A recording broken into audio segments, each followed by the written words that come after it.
Hallelujah. Hallelujah. ചേർന്ന് കരങ്ങൾ ഉയർത്തി ഹല്ലേലൂയ. ಸೇರಿ ಕರಗಳನ್ನು ಮೇಲಿಗೆ ಮಾಡಿ ಒಂದು ಹಲ್ಲೆಲೂಯ ಹೇಳುವ. ഹല്ലേലൂയ. ಹಲ್ಲೆಲೂಯ.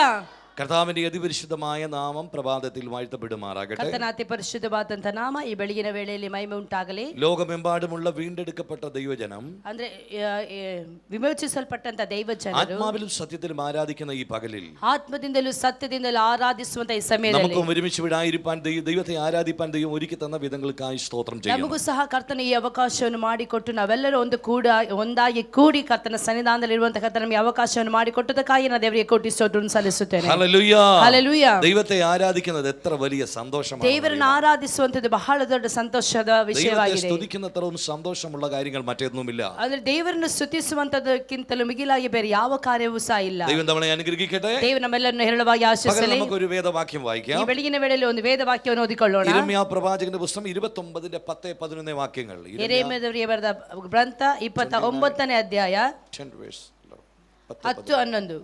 ബാബേലിൽ 70 സംവത്സരം കഴിഞ്ഞ ശേഷമേ ഞാൻ നിങ്ങളെ സന്ദർശിച്ച് ഈ സ്ഥലത്തേക്ക് മടക്കി വരുത്തുമെന്ന് നിങ്ങളോടുള്ള എൻ്റെ വചനം ഞാൻ നിവർത്തിക്കുകയുള്ളൂ. നിങ്ങൾ പ്രത്യാശിക്കുന്ന ശുഭഭാവി വരുവാൻ തക്കവണ്ണം ഞാൻ നിങ്ങളെക്കുറിച്ച് നിരൂപിക്കുന്ന നിരൂപണങ്ങൾ ഇന്നവയെന്ന് ഞാൻ അറിയുന്നു. അവ തിന്മയ്ക്കല്ല നന്മയ്ക്കത്രയുള്ള നിരൂപണങ്ങളെന്ന് ಯೆಹೋವയുടെ ಅರುಳಪಾಡು. ಯೆಹೋವನು ಇಂತೆನ್ನುತ್ತಾನೆ, ಬಾಬೆಲ್ ರಾಜ್ಯವು 70 ವರ್ಷ ಪ್ರಬಲಿಸಿದ ಮೇಲೆ ನಾನು ನಿನ್ನನ್ನು ಕಟಾಕ್ಷಿಸಿ ಈ ಸ್ಥಳಕ್ಕೆ ತಿರುಗಿ ಬರಮಾಡುವೆನೆಂಬ ನನ್ನ ಶುಭವಾಕ್ಯವನ್ನು ನಿನಗಾಗಿ ನೆರವೇರಿಸುವೆನು. ಇವರಿಗೆ ಗತಿಯಾಗಲಿ, ನಿರೀಕ್ಷೆ ಇರಲಿ ಎಂದು ನಾನು ನಿಮ್ಮ ವಿಷಯದಲ್ಲಿ ಮಾಡಿಕೊಳ್ಳುತ್ತಿರುವ ಆಲೋಚನೆಗಳನ್ನು ನಾನೇ ಬಲ್ಲನು. ಅವು ಅಹಿತದ ಯೋಚನೆಗಳಲ್ಲ, ಹಿತದ ಯೋಚನೆಗಳೇ. ഹല്ലേലൂയ. ഹല്ലേലൂയ. യഹോവയായ ദൈവം ഇങ്ങനെ പറയുകയാണ്. യഹോവനാദ ದೇವರು ಈ ಪ್ರಕಾರವಾಗಿ ಹೇಳುತ್ತಾನೆ. ബാബേലിൽ പ്രവാസത്തിൽ കിടക്കുന്ന ജനത്തെ നോക്കിയാണ് പറയുന്നത്.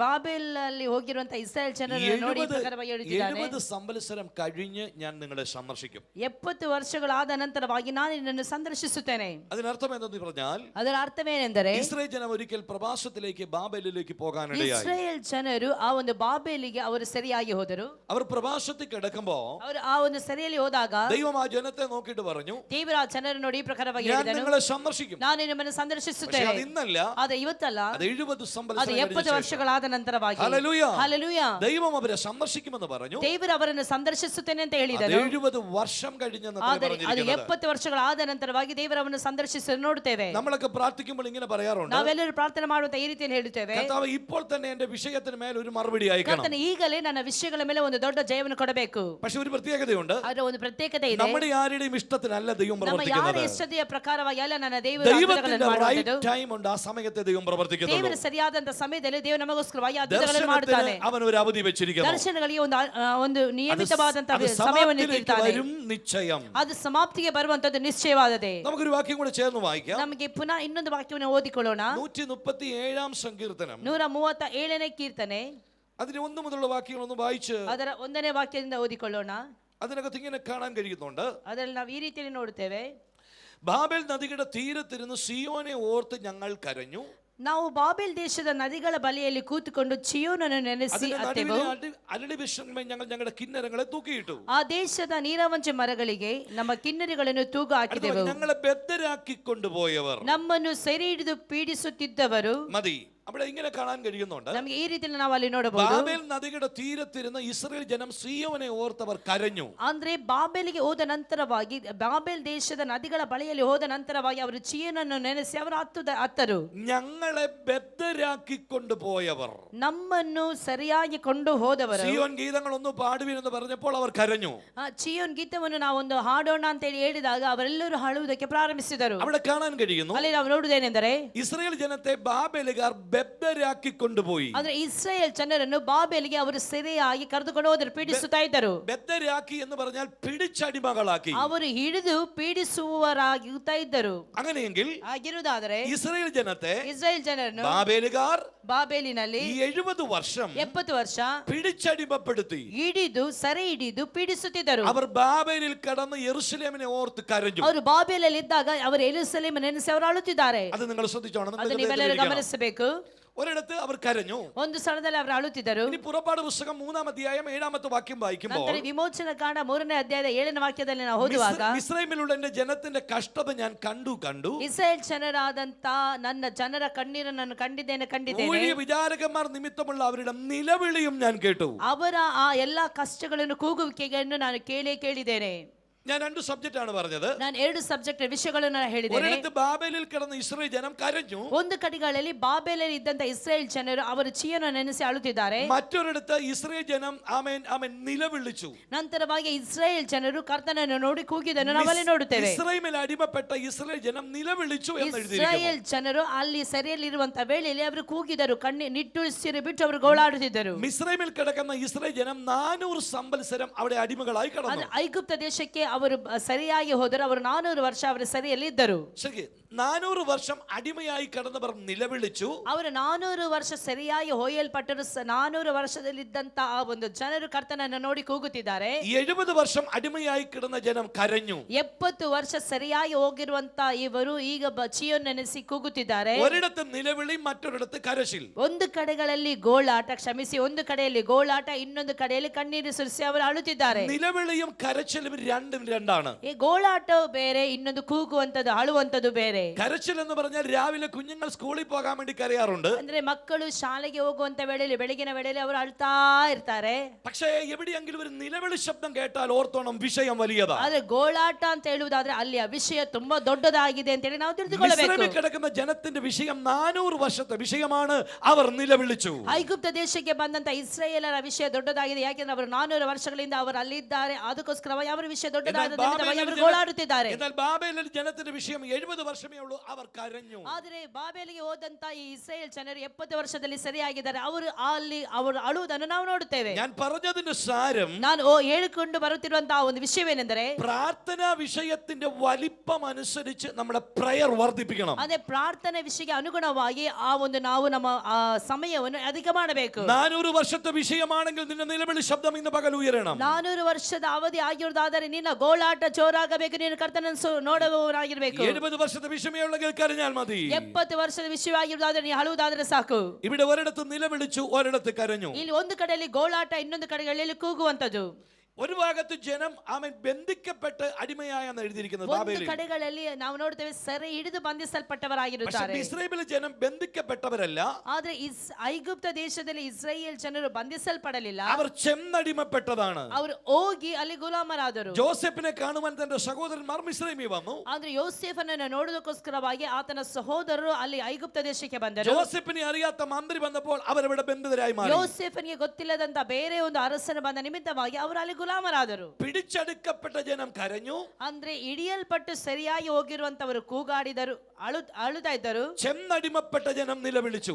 ಹೋಗಿ ಅಲ್ಲಿ ಸಿಕ್ಕಿಕೊಂಡವರು ಗೋಳಾಡಿದರು. ഞങ്ങൾ പറയുന്നത് മനസ്സിലാകുന്നുണ്ടോ? ನಾವು ಹೇಳ್ತಾ ಇರುವಂತದ್ದು ಅರ್ಥವಾಗ್ತಾ ಇದೆಯಾ? പിടിച്ചടിമപ്പെടുത്തിയ ജനം കരഞ്ഞു, എന്നാൽ ചെന്നടിമപ്പെട്ട ജനം നിലവിളിച്ചു. ಅಂದ್ರೆ ಈ ಸೆರೆ ಹಿಡಿದು ಹೋದವರು ಅಳುತ್ತಾ ಇದ್ದಾರೆ, ಅವರಾಗಿ ಹೋಗಿ ಅಲ್ಲಿ ಇದ್ದವರು ಈಗ ಗೋಳಾಡುತ್ತಿದ್ದಾರೆ. പിശാച് നിന്നെ പിടിച്ചു വെച്ചാൽ നിന്റെ ചെറിയ പ്രാർത്ഥന മതി വിടുതൽ പ്രാപിക്കാൻ. ಅಂದ್ರೆ ಸೈತಾನನು ನಿನ್ನನ್ನು ಹಿಡಿದಿಟ್ಟಿರುವುದಾದರೆ ನೀನು ಚಿಕ್ಕದಾಗಿ ಪ್ರಾರ್ಥನೆ ಮಾಡುವುದಾದರೆ ದೇವರು ಪರಿಪೂರ್ಣವಾದಂತ ಬಿಡುಗಡೆಯನ್ನು ಕೊಡುತ್ತಾನೆ. പക്ഷേ അറിഞ്ഞുകൊണ്ട് പിശാചിന്റെ പൂട്ടിനകത്ത് വീണാൽ അഴിച്ചെടുക്കാൻ പാടാണ്. ಆದರೆ ಗೊತ್ತಿದೆ ಸೈತಾನನ ಒಂದು ಸೆರೆ ಒಳಗಡೆ ಹೋಗಿ ನಾವು ಗುಲಾಮರಾಗುವುದಾದ್ರೆ ಅಲ್ಲಿಂದ ಬಿಡಿಸಿಕೊಂಡು ಬರುವಂತದ್ದು ಬಹಳ ದೊಡ್ಡ ಕಠಿಣವಾದಂತ ಕೆಲಸವಾಗಿರ್ತದೆ. അറിയാതെ ചെയ്ത പാപങ്ങൾക്ക് വിടുതൽ ലഭിക്കാം. ಗೊತ್ತಿಲ್ಲದೆ ಮಾಡುವಂತ ಪಾಪಗಳಿಗೆ ಪರಿಪೂರ್ಣವಾದಂತ ಬಿಡುಗಡೆ ಸಿಗುತ್ತದೆ. പക്ഷേ അറിഞ്ഞു ചെയ്യുന്ന തെറ്റിന് വിടുതൽ കുറവാണ്. ಆದರೆ ಗೊತ್ತಿದ್ದು ಪಾಪ ಮಾಡುವವರಿಗೆ ಕ್ಷಮಾಪಣೆ ಖಚಿತವಾಗಿ ಇಲ್ಲ. ഇന്ന് പകൽ എത്ര പേര് നിലവിളിച്ചു ദൈവത്തോട് പ്രാർത്ഥിക്കും, ഞങ്ങളെ വിടുവിക്കണമെന്ന്? ಈ ಬೆಳಗಿನ ವೇಳೆಯಲ್ಲಿ ಎಷ್ಟು ಜನ ಕಣ್ಣೀರು ಸುರಿಸುತ್ತೀರಿ, ಕರ್ತನೇ ಈ ಎಲ್ಲಾ ವಿಷಯಗಳಿಂದ ನೀವು ಬಿಡುಗಡೆ ಕೊಡು ಅಂತ ಹೇಳಿ.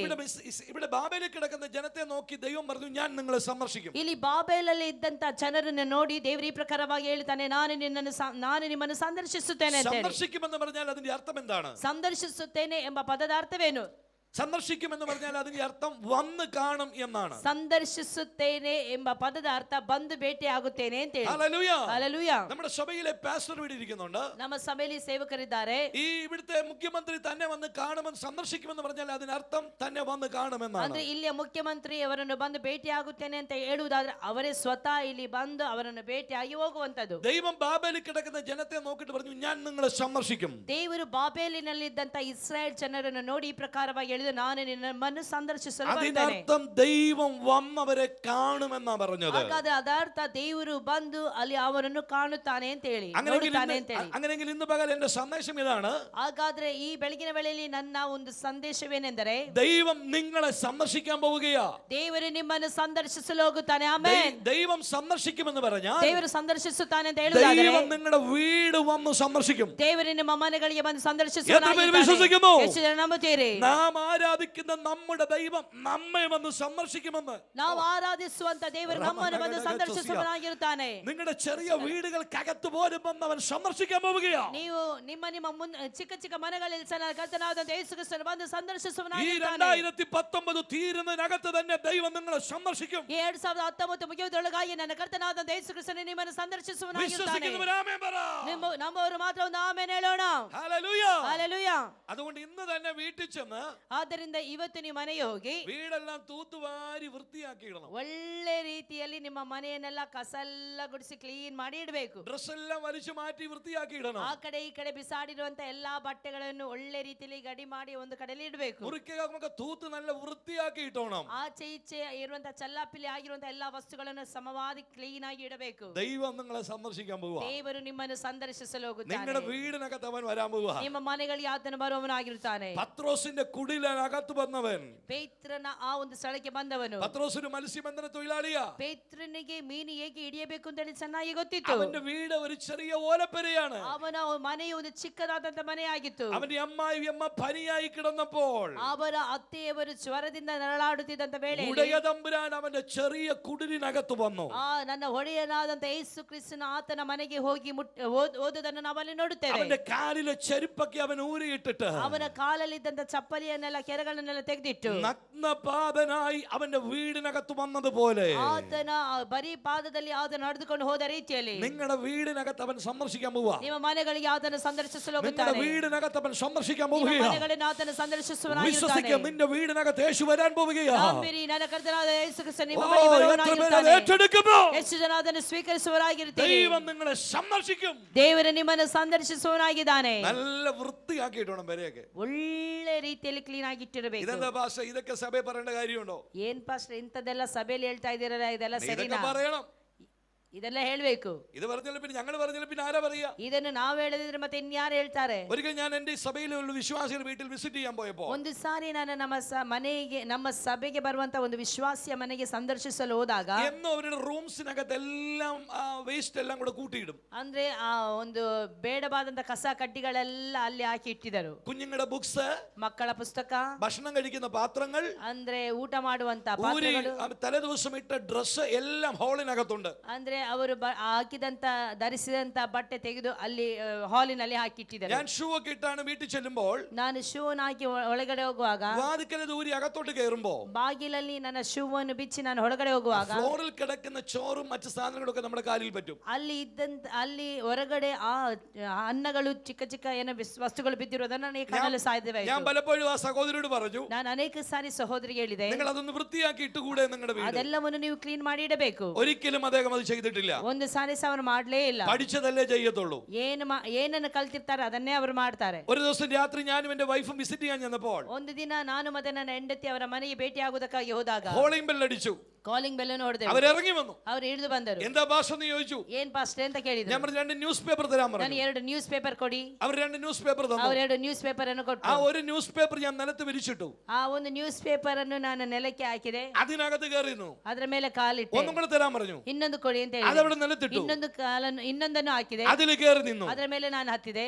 മൂന്നാമത് ഒന്നും കൂടെ മേടിച്ചു. ಮೂರನೇದಾಗಿ ಇನ್ನೊಂದನ್ನು ಕೇಳಿದೆ. അതിലൊന്ന് കയറി നിന്നു. ಆ ನ್ಯೂಸ್ ಪೇಪರ್ ಮೇಲೆ ನಾನು എന്നിട്ട് അവർക്ക് വേണ്ടി പ്രാർത്ഥിച്ചു. ನಂತರವಾಗಿ ಅವರಿಗೋಸ್ಕರ ಪ್ರಾರ್ಥಿಸಿದೆ. അതേ പേപ്പറിൽ കൂടെ ഇറങ്ങി ഞാൻ തിരിച്ചു വീട്ടിൽ ಅದೇ പോന്നു. ಪೇಪರ್ ಮೇಲೆ ಹೆಜ್ಜೆ ಇಟ್ಟುಕೊಂಡು ನಾನು ತಿರುಗಿ ಮನೆಗೆ ಬಂದೆ. പിന്നീട് ഒരിക്കലും ആ സിസ്റ്റർ റൂം ക്ലീൻ ചെയ്യാതിരുന്നിട്ടില്ല. ನಂತರವಾಗಿ ನಾನು ಭೇಟಿಯಾದ ನಂತರವಾಗಿ ಅವರು ಕ್ಲೀನ್ ಮಾಡದೇ ಇರಲಿಲ್ಲ. ಪ್ರತಿದಿನ ಕ್ಲೀನ್ ಮಾಡ್ತಾ ಇದ್ರು. Hallelujah, hallelujah, hallelujah. ಹಲ್ಲೆಲೂಯ. കർത്താവ് നിങ്ങളെ സന്ദർശിക്കാൻ പോവുക. ಕರ್ತನು ನಿಮ್ಮನ್ನು ಸಂದರ್ಶಿಸುವವನಾಗಿರುತ್ತಾನೆ. നമ്മുടെ യേശു നിങ്ങളുടെ വീടിനകത്ത് വരാൻ പോവുക. ನಮ್ಮ ಯೇಸು ಕ್ರಿಸ್ತನು ನಿಮ್ಮ ಮನೆಗೆ ಬರುವವನಾಗಿರುತ್ತಾನೆ. വിശ്വസിക്കുന്നവർ ആമേൻ പറയട്ടെ. ನಮ್ಮವರು ಮಾತ್ರ ಒಂದು ಆಮೆನ್ ಹೇಳುವ. നമുക്ക് ഉൽപ്പത്തി പുസ്തകം 18-ാം അധ്യായം ശ്രദ്ധിക്കാം. ನಮಗೆ ಆದಿಕಾಂಡ 18ನೇ ಅಧ್ಯಾಯವನ್ನು ನಾವು ಗಮನಿಸುವ. അതിനകത്ത് നമ്മുടെ ദൈവം മെമ്മറിയുടെ തോപ്പിൽ ആമേൻ സന്ദർശിക്കുന്നത് കാണാൻ കഴിയും. ಅಲ್ಲಿ ನನ್ನ ಕರ್ತನಾದಂತ ದೇವರು ಮಮ್ರೆ ತೋಪಿನಲ್ಲಿ ಒಬ್ಬರನ್ನು ಸಂದರ್ಶಿಸಿದನು ನಾವು ನೋಡುತ್ತೇವೆ. 18:1 ഇങ്ങനെ കാണുന്നു. 18ನೇ ಅಧ್ಯಾಯದ 1ನೇ ವಾಕ್ಯದಲ್ಲಿ ನಾವು ಈ അനന്തരം ರೀತಿಯಲ್ಲಿ യഹോവ ಓದುತ್ತೇವೆ. അവന് മെമ്മറിയുടെ തോപ്പിൽ പ്രത്യക്ഷനായി. ಅಬ್ರಾಮನ ಮಧ್ಯಾಹ್ನದಲ್ಲಿ ಮಮ್ರೆ ತೋಪಿನಲ್ಲಿ ತನ್ನ ಗುಡಾರದ ಬಾಗಿಲಲ್ಲಿ ಕೂತಿರುವಾಗ ಯೆಹೋವನು ಅವನಿಗೆ ದರ್ಶನ ಕೊಟ್ಟನು. ಹೇಗೆಂದರೆ ಅಬ್ರಾಮನ ಕಣ್ಣೆತ್ತಿ ನೋಡಲು ಅವನ ಎದುರಿನಲ್ಲಿ ಯಾರೋ 3 ಮಂದಿ ಪುರುಷರು ನಿಂತಿದ್ದರು. ಕೂಡಲೇ ಅವರನ್ನು ಎದುರುಗೊಳ್ಳುವುದಕ್ಕೆ ಅವನು ಗುಡಾರದ ಬಾಗಿಲಿನಿಂದ ಓಡಿ ಹೋಗಿ ಬಗ್ಗಿ ನಮಸ್ಕರಿಸಿ, ಸ್ವಾಮಿ ದಯವಿರಲಿ, ದಾಸನ ಬಳಿಗೆ ದಯಮಾಡದೆ ಮುಂದೆ ಹೋಗಬೇಡಿರಿ. ದಾಸನ ಬಳಿಗೆ ದಯಮಾಡದೆ ಮುಂದೆ ಹೋಗಬೇಡಿರಿ. ನೀವು ದಾಸನಾಗಿರುವ ಸ್ಥಳದ ಹತ್ತಿರ ಹಾದು ಹೋಗುತ್ತೀರಲ್ಲ, 5ാമത്തെ വാക്യം ನೀವು ನೀರು ತರಿಸಿಕೊಡುತ್ತೇನೆ. ನಿಮ್ಮ ಕಾಲುಗಳನ್ನು ತೊಳೆಕೊಂಡು ಮರದ ನೆರಳಿನಲ್ಲಿ ವಿಶ್ರಮಿಸಿಕೊಳ್ಳಿರಿ. ಸ್ವಲ್ಪ ಆಹಾರ ತರುತ್ತೇನೆ. ಊಟವಾದ ಮೇಲೆ ನೀವು ಮುಂದಕ್ಕೆ ಪ್ರಯಾಣ ಬೆಳೆಸಬಹುದು ಅನ್ನಲು ಅವರು, ನೀನು ಹೇಳಿದಂತೆ ಮಾಡಬಹುದು ಅಂದರು. ഹല്ലേലൂയ. ಹಲ್ಲೆಲೂಯಾ. അവിടെ കാണാൻ കഴിയുന്നത് ഇങ്ങനെയാണ്. ಅಲ್ಲಿ ನಾವು ನೋಡುವುದಕ್ಕೆ ಸಾಧ್ಯವಿರುವುದೇನೆಂದರೆ, ഒരിക്കൽ അബ്രഹാമിന്റെ വീടായിരിക്കുന്ന മെമ്മറിയുടെ തോപ്പിൽ ಅಂದ್ರೆ ಒಂದು ದಿನ ಅಂದ್ರೆ ಅಬ್ರಹಾಮನ ಗುಡಾರ ಇರುವಂತ ಮಮ್ರೆ ತೋಪಿನಲ್ಲಿ 3 പുരുഷന്മാർ തന്റെ വീട്ടിലേക്ക് നടന്നു വരികയാണ്. 3 ಪುರುಷರು ಆಚೆ ಕಡೆಗೆ ಬರುತ್ತಾ ಇದ್ದಾರೆ. അവിടെ ഇങ്ങനെ എഴുതിയിരിക്കുന്നു, വെയിൽ ഉറച്ചപ്പോൾ അബ്രഹാം കൂടാരവാതിക്കൽ ഇരിക്കുകയായിരുന്നു. ಅಂದ್ರೆ ಬಹಳ ಒಂದು ಬಿಸಿಲಿದ ನಿಮಿತ್ತವಾಗಿ ಅವನು ಗುಡಾರದ ಬಾಗಿಲಲ್ಲಿ ಕುಳಿತುಕೊಂಡಿದ್ದನು. വെയിൽ ഉറയ്ക്കുക എന്ന് പറഞ്ഞാൽ ആ സമയം എപ്പോഴാണ്? ಆದ್ರೆ ಬಹಳವಾದಂತ ಬಿಸಿಲಿದೆ ಅಂತ ಹೇಳುವಂತ ಸಮಯದಲ್ಲಿ ಆ ಹೊತ್ತಿಗೆ ആ ಏನಾಗಿರ್ತದೆ? സമയം ഒരു 12 മണിയാണ്. ಆ ಒಂದು ಸಮಯ ಒಂದು 12 ಗಂಟೆ ಆಗಿರುತ್ತದೆ. ഏകദേശം 12 മണി സമയമായപ്പോൾ ಏಕದೇಶ 12 ಗಂಟೆ ಆದಾಗ അബ്രഹാം രാവിലത്തെ ബ്രേക്ക്ഫാസ്റ്റ് ഒക്കെ കഴിച്ചിട്ട് ಅಬ್ರಾಮನು ಬೆಳಗಿನ ಮುಂಚಾನೆ ಎಲ್ಲಾ ಒಂದು ಆಹಾರವನ್ನು ತಿಂದು തന്റെ വീടിന്റെ വാതിക്കൽ അവൻ ഇരിക്കുമ്പോൾ ಅವನು ಅವನ ಗುಡಾರದ ಬಾಗಿಲಲ್ಲಿ ಇರುವಾಗ 3 പേര് തന്റെ വീട്ടിലേക്ക് നടന്നു വരികയാണ്. 3 ಜನರು ಆತನ ಗುಡಾರದ ಹತ್ತಿರಕ್ಕೆ അവരെ ಬರುತ್ತಿದ್ದಾರೆ. കണ്ടപ്പോഴേ അബ്രഹാം ഓടിച്ചെന്ന് ಅವರನ್ನು ಕಂಡ ಕೂಡಲೇ ಅಬ್ರಾಮನು ಓಡಿ ಹೋಗಿ നിലം വരെ കുനിഞ്ഞ് അവരെ നമസ്കരിച്ചു. ಆತನು ಬಗ್ಗಿ ನಮಸ್ಕರಿಸಿದನು. ഈ വന്നത് ദൈവദൂതന്മാരാണെന്ന് അബ്രഹാം അറിഞ്ഞിട്ടാണോ നമസ്കരിച്ചത്? ಇವರು ಬಂದಿರುವವರು ದೇವದೂತರಾಗಿದ್ದಾರಾ ಅಂತ ಹೇಳಿ ನೆನೆಸಿ ಅವನು ನಮಸ್ಕಾರ ಮಾಡಿದ್ದು.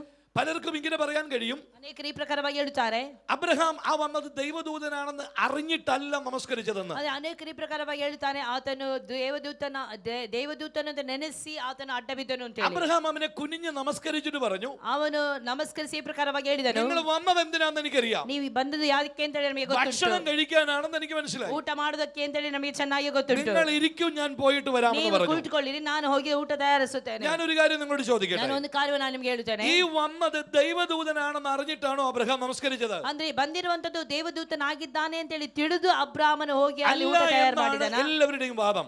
ಇಲ್ಲ ಅಂತ ಹೇಳಿ ಎಲ್ಲರ ವಾದವಾಗಿದೆ. കാര്യം എന്താണെന്ന് അറിയാവോ? ಕಾರಣವೇನೆಂದರೆ, എബ്രായ ലേഖനത്തിൽ ഒരു വാക്യം ഇങ്ങനെയുണ്ട്, ಇಬ್ರಿಯರಿಗೆ ಬರೆದ ಪತ್ರಿಕೆಯಲ್ಲಿ ಒಂದು ವಾಕ್ಯ ಈ ಪ್ರಕಾರವಾಗಿ ಇದೆ, ചിലർ ദൈവദൂതന്മാരെ അറിയാതെ നമസ്കരിച്ചു. ಕೆಲವೊಬ್ಬರು ದೇವದೂತರನ್ನು ತಿಳಿದೇ ಅವರನ್ನು ಸತ್ಕರಿಸಿದರು. അത് അബ്രഹാമാണെന്ന് പറഞ്ഞിട്ടില്ല, ಅದು ಅಬ್ರಾಮನು ಅಂತ ಹೇಳಿ ಅಲ್ಲಿ ಬರೆಯಲ್ಪಡಲಿಲ್ಲ, മറ്റാരെയോ പറ്റി പറയുന്നതാണ്. ಅದು ಬೇರೆ ಯಾರರ ವಿಷಯದಲ್ಲಿ ಅಲ್ಲಿ ಬರೆಯಲ್ಪಟ್ಟಿದೆ. ഞാൻ നിങ്ങളോട് പറയുന്നു, ನಾನು ನಿಮಗೆ ಹೇಳುವುದೇನೆಂದರೆ, ഈ വന്നത് ദൈവമാണെന്ന് അറിഞ്ഞു തന്നെയാണ് അബ്രഹാം ಅಲ್ಲಿ നമസ്കരിച്ചത്. ಬಂದಂತದ್ದು ದೇವರೇ ಆಗಿದ್ದಾನೆ ಅಂತ ಹೇಳಿ ತಿಳಿದೇ ಅಬ್ರಾಮನು ಅಲ್ಲಿ ಅವರನ್ನು ಸತ್ಕರಿಸಿದನು. എന്താണ് അതിന് കാര്യം? ಏನ್ ಕಾರ್ಯವಾಗಿದೆ? യഹോവയായ ദൈവം അബ്രഹാമിനെ സന്ദർശിച്ച ദിവസം, ಯೆಹೋವನಾದಂತ ದೇವರು ಅಲ್ಲಿ ಸಂದರ್ಶಿಸಿದ ವೇಳೆಯಲ್ಲಿ ആദ്യമേ അബ്രഹാമിനെ ദൈവം എവിടെ വെച്ച കാണുമെന്ന് അറിയാമോ? ಮೊಟ್ಟ ಮೊದಲು ಅಬ್ರಾಮನು ಎಲ್ಲಿ ಅವನನ್ನು ಕಂಡನು ಗೊತ್ತುಂಟಾ? ഉൽപ്പത്തി പുസ്തകം 12ാം അധ്യായം വായിച്ചാൽ ഇത് കാണാൻ കഴിയത്തില്ല. ಅಂದ್ರೆ ಆದಿಕಾಂಡ 12ನೇ ಅಧ್ಯಾಯವನ್ನು ನಾವು ಓದುವಾಗ ಅಲ್ಲಿ ಕಾಣಲು ಸಾಧ್ಯವಿಲ್ಲ. അപ്പോസ്തല പ്രവൃത്തി പുസ്തകം 7ാം അധ്യായം വായിക്കുമ്പോൾ അത് കാണാൻ കഴിയും. ಅಪೊಸ್ತಲರ ಕೃತ್ಯಗಳು 7ನೇ ಅಧ್ಯಾಯವನ್ನು ನಾವು ಧ್ಯಾನಿಸುವಾಗ ಅಲ್ಲಿ ಸ್ಪಷ್ಟವಾಗಿ ಬರೆದಿರುವಂತದ್ದು ನಮಗೆ ಕಾಣಲು അവിടെ ഇങ്ങനെ ಸಾಧ್ಯವಾಗುತ್ತದೆ. എഴുതിയിരിക്കുന്നു, ಅಲ್ಲಿ ಈ ಪ್ರಕಾರವಾಗಿ ಬರೆಯಲ್ಪಟ್ಟಿದೆ, സഹോദരൻ പുരുഷന്മാരുമായുള്ളവരെ, ಸಹೋದರರೇ ಪುರುಷರೇ,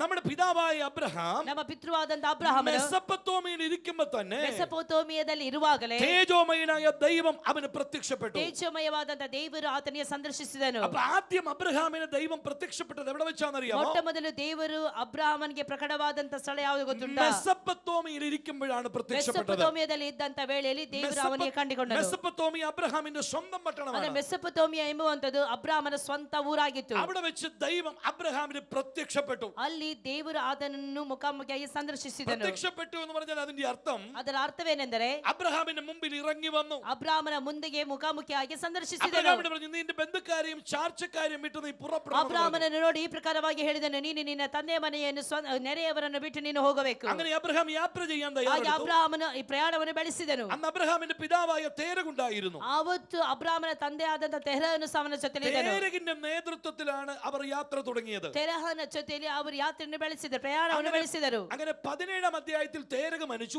ಹಾಗೆ 17ನೇ ಅಧ್ಯಾಯದಲ್ಲಿ ತೆರಹನು ಸತ್ತು ಹೋದನು. തേരഗിന്റെ മരണശേഷം ತೆರಹನ ಅವನ ಮರಣದ ನಂತರ 12-ാം അധ്യായത്തിൽ അബ്രഹാമിനെ ദൈവം വീണ്ടും സന്ദർശിച്ചു. ಕ್ಷಮಿಸಿ 11ನೇ ಅಧ್ಯಾಯದಲ್ಲಿ ತೆರಹನು ಸತ್ತು ಹೋದನು. ಅಬ್ರಹಾಮನ 12ನೇ ಅಧ್ಯಾಯದಲ್ಲಿ ದೇವರು ಅಬ್ರಹಾಮನನ್ನು ಸಂದರ್ಶಿಸಿದನು. അബ്രഹാമിനോട് ദൈവം പറഞ്ഞു, ಅಬ್ರಹಾಮನಿಗೆ ದೇವರು ಈ ಪ್ರಕಾರವಾಗಿ ഞാൻ ಹೇಳಿದನು, നിന്റെ സന്തതിയെ ആകാശത്തിലെ നക്ഷത്രം പോലെയും ನಾನು ನಿನ್ನ ಸಂತತಿಯನ್ನು ಆಕಾಶದ ನಕ್ಷತ್ರಗಳಾಗಿಯೂ കടൽ തീരത്തെ മണൽത്തരി പോലെയും വർദ്ധിപ്പിക്കും. ಸಮುದ್ರದ ಉಸುಬಿನ ಹಾಗೆ ನಾನು ನಿನ್ನ ಸಂತತಿಯನ್ನು ಹೆಚ್ಚಿಸುತ್ತೇನೆ. ഞാൻ നിന്നെ കാണിപ്പാനിക്ക് ദേശത്തേക്ക് പുറപ്പെടുമെന്ന് പറഞ്ഞു. ನಾನು ನಿನಗೆ ತೋರಿಸುವಂತ ದೇಶಕ್ಕೆ ಹೊರಟು ಹೋಗು. അങ്ങനെ 11-ാം അധ്യായത്തിൽ ആദ്യം കണ്ടു.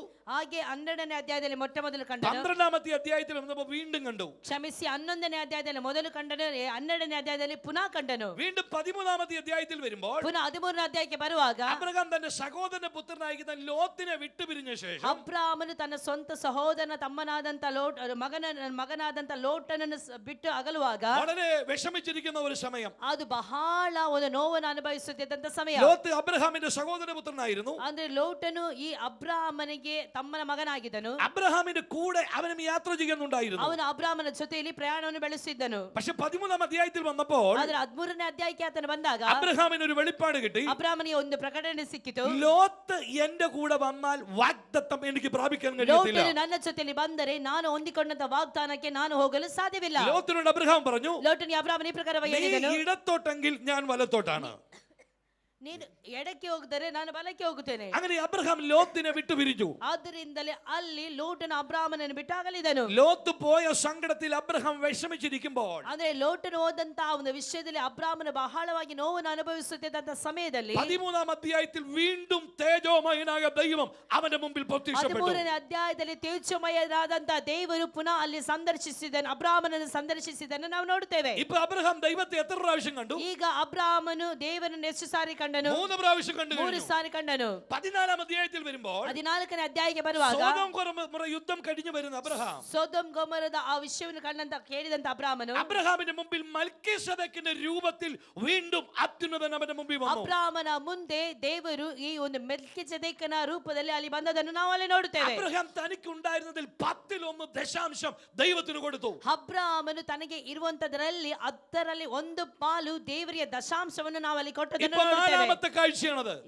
ಇದು 4ನೇ ಸಂದರ್ಶನವಾಗಿದೆ. ഹല്ലേലൂയ. ഹല്ലേലൂയ. ഈ 15-ാം അധ്യായത്തിലേക്ക് വരുമ്പോൾ 15ನೇ ಅಧ್ಯಾಯಕ್ಕೆ ಬಂದಾಗ സാറയുടെ പേര് മാറ്റിയിടുകയാണ്. ಸಾರಳ ಹೆಸರಿನಲ್ಲಿ ಬದಲಾಯಿಸುವುದನ್ನು ನೋಡುತ್ತೇವೆ. 16ലേക്ക് വരുമ്പോൾ 16ಕ್ಕೆ ಬರುವಾಗ അബ്രഹാമിനോട് പറഞ്ഞു, ಅಬ್ರಾಮನು ಈ ಪ್ರಕಾರವಾಗಿ ഞാൻ ಹೇಳಿದನು, നിന്റെ പരിചയം പലകയുമാ. ನಾನು ನಿನಗೆ ಗುರಾಣಿಯಾಗಿದ್ದೇನೆ. അങ്ങനെ അബ്രഹാമിന്റെ പേര് അബ്രഹാം എന്ന് ಆ മാറ്റിയിട്ടു. ರೀತಿಯಲ್ಲಿ ಅಬ್ರಾಮನ ಹೆಸರನ್ನು ದೇವರು ಅಬ್ರಹಾಮ ಎಂದು ಬದಲಾಯಿಸಿದನ್ನು ನಾವು ನೋಡುತ್ತೇವೆ. 17-ാം അധ്യായത്തിൽ അബ്രഹാമിന്റെ കൂടെ നടക്കുകയാണ്. 17ನೇ ಅಧ್ಯಾಯದಲ್ಲಿ ದೇವರು ಅಬ್ರಾಮನ ಜೊತೆಯಲ್ಲಿ ನಡೆಯುತ್ತಿದ್ದಾನೆ. അവർ സ്നേഹിതന്മാരാണ്. ಅವರಿಬ್ಬರು ಸ್ನೇಹಿತರಾದರು. ഹല്ലേലൂയ. ಹಲ್ಲೆಲೂಯ.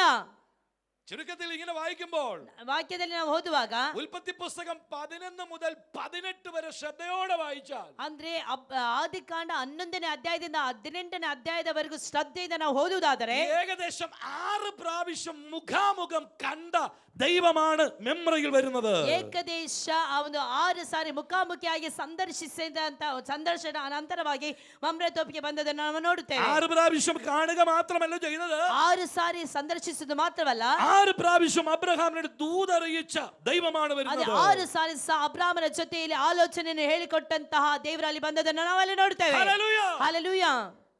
6 പ്രാവശ്യം കണ്ട ഒരാളെ പെട്ടെന്ന് മറക്കാൻ പറ്റുമോ? 6 ಸಾರಿ ಕಂಡಂತ ವ್ಯಕ್ತಿಯನ್ನು ಕೂಡಲೇ ಮರೆತು ಹೋಗ್ಲಿಕ್ಕೆ ಸಾಧ್ಯ ಇದೆಯಾ? കഴിഞ്ഞ പ്രാവശ്യം നിങ്ങൾ വന്നപ്പോ എന്നെ കണ്ടതാ. ಕಳೆದ ಸಾರಿ ನಾನು ಬಂದಾಗ ನೀವೆಲ್ಲರೂ ನನ್ನನ್ನು ನೋಡಿದ್ದೀರಿ. നിങ്ങൾക്കെല്ലാം എന്നെ മനസ്സിലായി.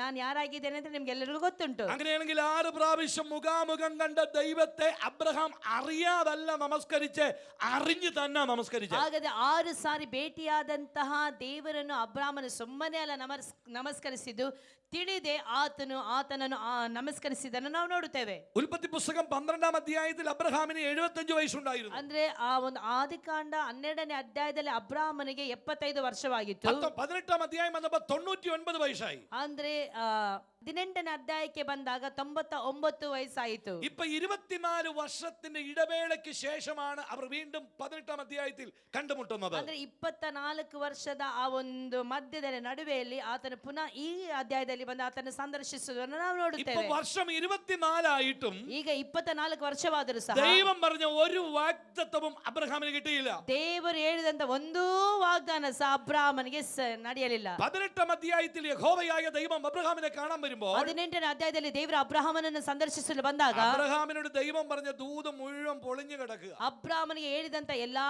ಆಲೋಚನೆಗಳು ಒಡೆಯಲ್ಪಟ್ಟಂತ ಅವಸ್ಥೆಯಲ್ಲಿ ಇದೆ. എന്നിട്ടും ആ ദൈവത്തെ കണ്ടപ്പോൾ അബ്രഹാം നിലം വരെ കുനിഞ്ഞു നമസ്കരിച്ചു. ಆದರೂ ಸಹ ಆ ದೇವರನ್ನು ಕಂಡಾಗ ಅಬ್ರಾಮನು ಬಗ್ಗಿ ಯಾಕೆ ಅದನ್ನು ನಮಸ್ಕರಿಸಿದನು ನಾವು ഹല്ലേലൂയ. ನೋಡುತ್ತೇವೆ. ಹಲ್ಲೆಲೂಯಾ. അബ്രഹാമിന്റെ വീട്ടിലോട്ട് ഒറ്റയ്ക്കല്ല വരുന്നത്, 2 അസിസ്റ്റന്റിനെ കൂടെ കൂട്ടിയാ വരുന്നത്. ಅಬ್ರಾಮನ ಮನೆಗೆ ಬಂದಾಗ ಆತನು ಒಬ್ಬನೇ ಬರಲಿಲ್ಲ, ಆತನ ಜೊತೆಯಲ್ಲಿ 2 ಅಸಿಸ್ಟೆಂಟ್ಗಳು ಬರುತ್ತಾ കഴിഞ്ഞ ಇದ್ದಾರೆ. 24 വർഷം ദൂത് പറഞ്ഞ ദൈവം വീട്ടിൽ വരുമ്പോ ഒരു മറുപടിയും ഇതുവരെയും കിട്ടിയിട്ടില്ല. ಆದ್ರೆ ಕಳೆದ 24 ವರ್ಷದಲ್ಲಿ ದೇವರು ಹೇಳಿದಂತ ಆ ಒಂದು ವಾಗ್ದಾನಗಳಲ್ಲಿ ಯಾವ ಒಂದು ವಾಗ್ದಾನವು ಯಾವ ಸದುತ್ತರವು ಅವನ ಜೀವಿತದಲ್ಲಿ ಸಿಗಲಿಲ್ಲ.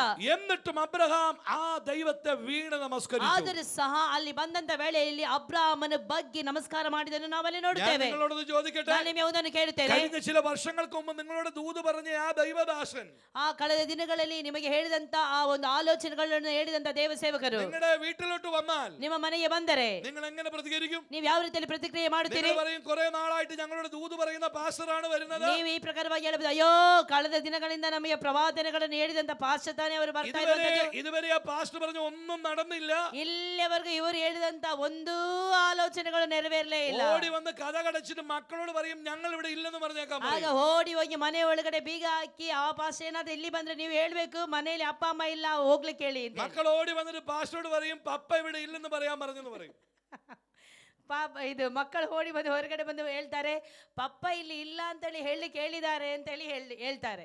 പക്ഷെ കഴിഞ്ഞ 24 വർഷം ദൂത് പറഞ്ഞിട്ടും ഒന്നും കിട്ടിയിട്ടില്ലെങ്കിലും ആ പാസ്റ്ററെ കണ്ടപ്പോ അബ്രഹാം വീണവനെ നമസ്കരിച്ചെന്ന്. ಕಳೆದ 24 ವರ್ಷದಿಂದ ಆತನು 24 ವರ್ಷಕ್ಕಿಂತ ಮುಂಚೆ ಆತನ ವಾಗ್ದಾನವನ್ನು ಕೇಳಿದನು, ಆದ್ರೆ ಯಾವುದು ಸಹ ಅವನ ಜೀವಿತದಲ್ಲಿ ನೆರವೇರಲಿಲ್ಲ. ಆದ್ರೂ ಸಹ ಆ ದೇವರನ್ನು ಕಂಡಾಗ ಅದನ್ನು ನಮಸ್ಕರಿಸಿದನ್ನು ನೋಡುತ್ತೇವೆ. അബ്രഹാം ആ ദൈവത്തെ വീണ് നമസ്കരിച്ചു. ಅವನು ಬಗ್ಗಿ ನಮಸ್ಕಾರ ಮಾಡಿದನ್ನು ನಾವು ನೋಡುತ್ತೇವೆ. എത്ര വയസ്സുള്ള അപ്പച്ചനാന്ന് അറിയാമോ? ಎಷ್ಟು ಪ್ರಾಯ ಇರುವಂತ ಒಂದು ಮುದುಕನ ಗೊತ್ತುಂಟ? 99 വയസ്സുള്ള മനുഷ്യനാ. 99 ವರ್ಷ ಇರುವಂತ ವ್ಯಕ್ತಿ ಆಗಿದ್ದಾನೆ. അവൻ വീണ് നമസ്കരിച്ചു, കുനിഞ്ഞു ಅವನು നമസ്കരിച്ചു. ಬಿದ್ದು ಬಗ್ಗಿ ನಮಸ್ಕಾರ ಮಾಡಿದನು. അത് കണ്ടപ്പോ എനിക്ക് അത്ഭുതം തോന്നി. ಅದನ್ನು ಕಂಡಾಗ ನನಗೆ ಬಹಳ ಆಶ್ಚರ್ಯವಾಯಿತು. ഇവിടെ 99 വയസ്സുള്ള ആരെങ്കിലും ഉണ്ടോ? ಇಲ್ಲಿ 99 ವಯಸ್ಸಿನವರು ಯಾರಾದ್ರೂ ಇದ್ದೀರಾ? ആരുമില്ല. അവരൊക്കെ പോയിട്ട് 99 വർഷമായി. ಯಾರು ಇಲ್ಲ, ಅವರೆಲ್ಲ ಹೋಗಿ ತುಂಬಾ ವರ್ಷ ಆಗಿದೆ. ഹല്ലേലൂയ. ಹಲ್ಲೆಲೂಯಾ. എന്നാൽ 99 വയസ്സുള്ള അബ്രഹാം അവനെ കുനിഞ്ഞു നമസ്കരിച്ചു. 99 ವರ್ಷ ಪ್ರಾಯ ಇರುವಂತ ಅಬ್ರಾಮನಿಗೆ ಇಲ್ಲಿ ಬಗ್ಗಿ ನಮಸ್ಕಾರ ಮಾಡಿದನ್ನು ನೋಡುತ್ತೇವೆ. ഇവിടെ 35 കഴിഞ്ഞാൽ പിന്നെ നിലത്തിരിക്കാൻ മേല. ಅಂದ್ರೆ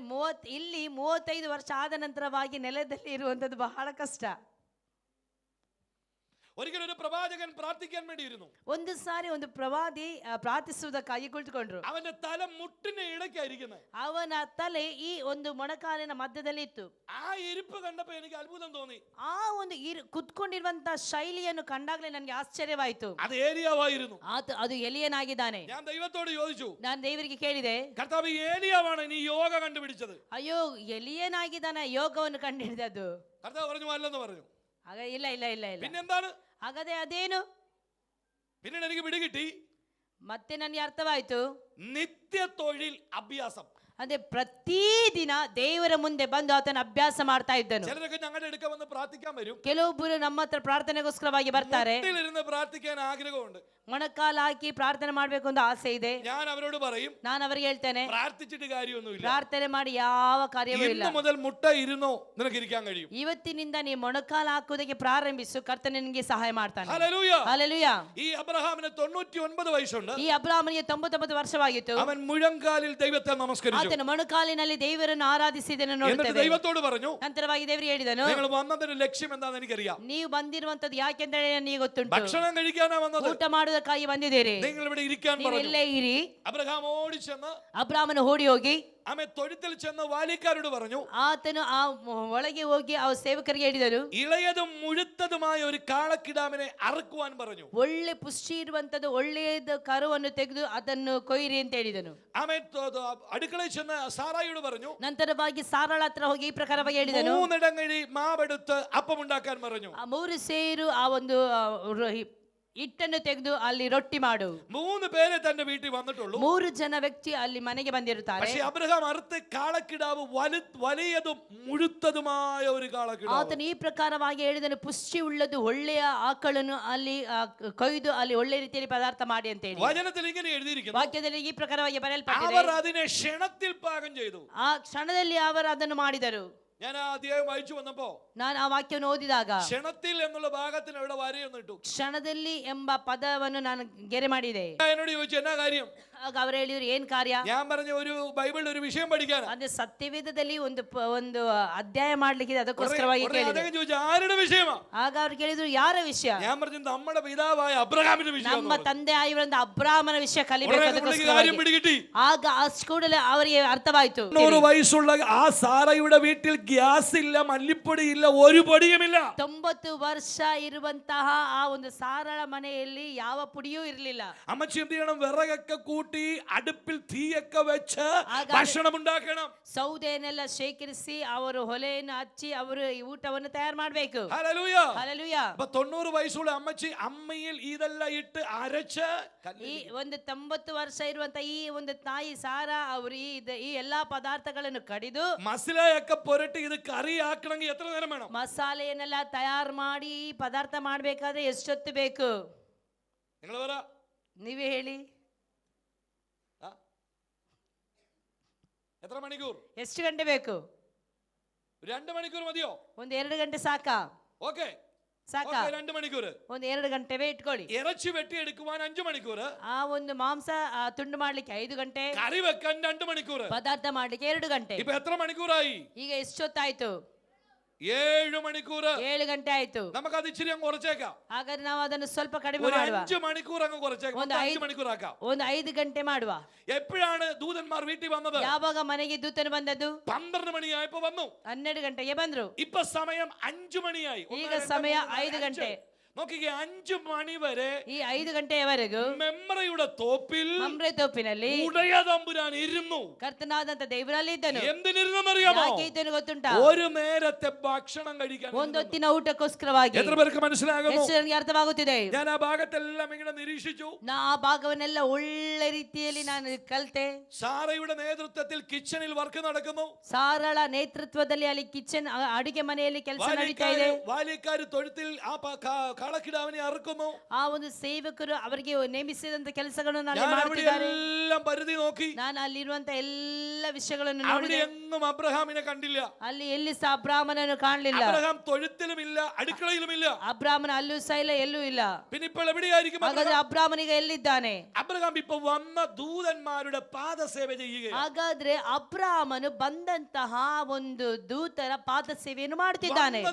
ഒന്ന് ദൈവം തന്നെയായിരുന്നു. ಬಂದಿರುವಂತದ್ದು ದೇವದೂತನಾಗಿದ್ದಾನೆ. എന്ന് പറഞ്ഞാൽ യേശു ക്രിസ്തുവിന്റെ പഴയ നിയമ വെളിപ്പാടായിരുന്നു അബ്രഹാമിന്റെ മെമ്മറിയിൽ ഇറങ്ങി വന്നത്. ಅದೇ ಯೇಸು ಕ್ರಿಸ್ತನ ಆ ಹಳೆ ಒಡಂಬಡಿಕೆಯಲ್ಲಿ ನಾವು ನೋಡುತ್ತೇವೆ, ಆತನು ಇಳಿದು ಬಂದದ್ದು ಮಮ್ರೆ ತೋಪಿನಲ್ಲಿ. ഈ 5 മണിക്കൂർ അബ്രഹാം കർത്താവിന്റെ പാദപീഠത്തിൽ ഇരുന്നു. ಈ 5 ಗಂಟೆಯಲ್ಲಿ ಸಹ ಅಬ್ರಾಮನು ದೇವರ ಪಾದಪೀಠದಲ್ಲಿ ಇದ್ದಾನೆ. അവർ തമ്മിൽ ചില കാര്യങ്ങളൊക്കെ സംസാരിച്ചിട്ടുണ്ട്. ಅಲ್ಲಿ ಕೆಲವೊಂದು ಕಾರ್ಯಗಳನ್ನು ಅವರು ಮಾತನಾಡಿರಬಹುದು. പക്ഷേ ഒരു ചോദ്യം എനിക്ക് അബ്രഹാമിനോട് ചോദിക്കാനുണ്ട്. ಒಂದು ಪ್ರಶ್ನೆಯನ್ನು ನಾನು ಅಬ್ರಾಮನಿಗೆ ಕೇಳಲು ಇಷ್ಟಪಡುತ್ತೇನೆ. 99 ವಯಸ್സുള്ള അബ്രഹാമിനോട് ഒരു ചോദ്യം എനിക്ക് 99 ವರ್ಷ ಪ್ರಾಯ ಇರುವಂತ ಅಬ್ರಾಮನನ್ನು ಒಂದು ಪ್ರಶ್ನೆ ಕೇಳಲು ಇಷ್ಟಪಡುತ್ತೇನೆ. മിസ്റ്റർ അബ്രഹാം, ಮಿಸ್ಟರ್ ಅಬ್ರಾಮರೇ, തന്നെ വിളിച്ചിട്ട് ഇപ്പോൾ 24 വർഷമായില്ലേ? ನಿಮ್ಮನ್ನು ದೇವರು ಕರೆದಿದ್ದು 24 ವರ್ಷ ಆಯ್ತಲ್ವಾ? 99 വയസ്സ് തനിക്കായില്ലേ? ನಿಮಗೆ ಈಗ 99 ವರ್ಷ ಆಗಿದೆಯಲ್ಲ? തന്നോട് പറഞ്ഞ വാഗ്ദത്തം ഇതുവരെ തന്റെ കൈ കിട്ടിയോ? ನಿಮಗೆ ಹೇಳಿದಂತ ವಾಗ್ದಾನ ಇಲ್ಲಿವರೆಗೆ ಸಿಕ್ಕಿದ್ಯಾ? തനിക്ക് ഒരു പ്രാവശ്യമെങ്കിലും ആ ദൈവത്തോട് ചോദിക്കാൻ മേലായിരുന്നോ, എന്റെ കുഞ്ഞിനെ കിട്ടിയില്ലല്ലോ എന്ന്? ನೀವು ಒಂದು ದಿನ ಆದ್ರೂ ದೇವರನ್ನ ಕೇಳಬಹುದಿತ್ತಲ್ಲ, ಯಾಕೆ ದೇವರು ನನಗೆ ಇನ್ನೂ ಸಹ ಮಕ್ಕಳು ಕೊಡ್ಲಿಲ್ಲ ಅಂತ ಹೇಳಿ ಕೇಳಬಹುದಿತ್ತಲ್ಲ? അങ്ങനെ ഒരു കാര്യം ചോദിച്ചില്ല. ಅಬ್ರಾಮನು ಅಂತ ಒಂದು ಕಾರ್ಯವನ್ನು ಅಲ್ಲಿ ಕೇಳಲಿಲ್ಲ. എന്താ കാര്യമെന്നറിയാമോ? ಏನು ಕಾರಣ ಗೊತ್ತುಂಟಾ? വിളിച്ച ദൈവം വിശ്വസ്തനാ. ಕರೆದಂತ ದೇವರು ನಂಬಿಗಸ್ತನಾದವನಾಗಿದ್ದಾನೆ. അവൻ അതിന്റെ സമയത്ത് തരുമെന്ന് ഉറപ്പാ. ಆತನ ಸಮಯಕ್ಕೆ ಸರಿಯಾಗಿ ಕೊಡುತ್ತಾನೆ ಅಂತ ಗೊತ್ತುಂಟು. ഞാൻ വിളിച്ചു പറയാ, ಈ ಬೆಳಗಿನ ವೇಳೆಯಲ್ಲಿ ಇಲ್ಲಿರುವವರಿಗೆ ನಾನು ಹೇಳುತ್ತೇನೆ, അപരാധി ദൈവത്തോട് പറയണ്ട. ನಿನ್ನ ಅಪರಾಧವನ್ನು ದೇವರ ಮೇಲೆ ಹಾಕಬೇಡ. നിന്റെ കണക്ക് അവനോട് പറയണ്ട. ನಿನ್ನ ಲೆಕ್ಕಾಚಾರವನ್ನು ಆತನಿಗೆ ಹಾಕಬೇಡ. അവൻ അറിയാം അതെപ്പം നിന്റെ കയ്യിൽ തരണമെന്ന്. ಆತನಿಗೆ ಗೊತ್ತುಂಟು ಯಾವಾಗ ನಿನ್ನ ಕೈಯಲ್ಲಿ ಕೊಡಬೇಕು ಅಂತ ಹೇಳಿ. അതിന്റെ സമയത്ത് അവൻ അത് നിന്റെ കയ്യിൽ തരും. ಅದರ ಸಮಯಕ್ಕೆ ಸರಿಯಾಗಿ ದೇವರು ಅದನ್ನು ನಿನ್ನ ಕೈಯಲ್ಲಿ ಕೊಡುತ್ತಾನೆ. ಎಷ್ಟು ಜನ ನಂಬುತ್ತೀರಿ? നമ്മുടെയൊക്കെ പ്രാർത്ഥന എന്ന് പറഞ്ഞാൽ ನಮ್ಮ ಪ್ರಾರ್ಥನೆಗಳಲ್ಲಿ പ്രത്യേകിച്ച് ഉപവാസ പ്രാർത്ഥന, ಉಪವಾಸ ಪ್ರಾರ್ಥನೆಗಳಲ್ಲಿ കർത്താവിനോട് കണക്ക് പറയുന്ന പ്രാർത്ഥന. ಕರ್ತನಲ್ಲಿ ಲೆಕ್ಕವನ್ನು ಹೇಳುವಂತ അയ്യോ ಪ್ರಾರ್ಥನೆ ಆಗಿರುತ್ತದೆ. കർത്താവേ, എനിക്ക് തന്നില്ലല്ലോ.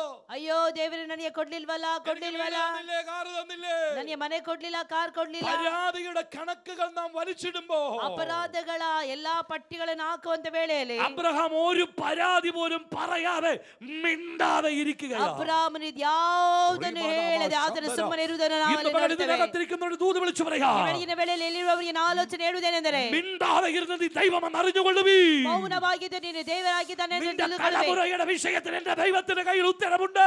ನಿನ್ನ ಮಕ್ಕಳ ವಿಷಯದಲ್ಲಿ ನನ್ನ ದೇವರ ಹಸ್ತವು ಕಾರ್ಯಗಳನ್ನು നിന്റെ ಮಾಡುವಂತಾಗಿರುತ್ತದೆ. ബിസിനസ്സിന്റെ വിഷയത്തിനകത്ത് എന്റെ ദൈവത്തിന് ഉത്തരവുണ്ട്. ನಿನ್ನ ಬಿಸಿನೆಸ್ಸಿನ ವಿಷಯದಲ್ಲಿ ದೇವರ ಕಾರ್ಯಗಳು ಪ್ರಕಟವಾಗುತ್ತದೆ. അതിന്റെ സമയത്ത് നിന്റെ കൈ വരും. ಅದರ ಸಮಯದಲ್ಲಿ ನಿನ್ನ ಕೈ അതിന്റെ ಬರುತ್ತದೆ. സമയത്ത് അവൻ നിനക്ക് തരും. ಅದರ ಸಮಯದಲ್ಲಿ ನನ್ನ ದೇವರ ಅದನ್ನು നീ ನಿನಗೆ ആവലാതി ಕೊಡುತ್ತಾನೆ. പറയണ്ട. ആവലാതി കണക്ക്. ನೀನು ದೇವರಲ್ಲಿ ಲೆಕ್ಕವನ್ನು നീ ಕೇಳಬೇಡ. അവനോട് കണക്ക് പറയണ്ട. ನೀನು ಆತನಲ್ಲಿ ಲೆಕ್ಕ ಕೇಳಬೇಡ. അവൻ തരുവാൻ വിശ്വസ്തനാണ്. ಆತನು ಕೊಡುವುದಕ್ಕೆ ನಂಬಿಕಸ್ಥನಾದಂತ ದೇವರಾಗಿದ್ದಾನೆ. വിശ്വസിക്കുന്നു? ಎಷ್ಟು ಜನ ನಂಬುತ್ತೀರಿ? 5 മണിക്കൂർ ഉടയ തമ്പുരാനെ കൈ കിട്ടി.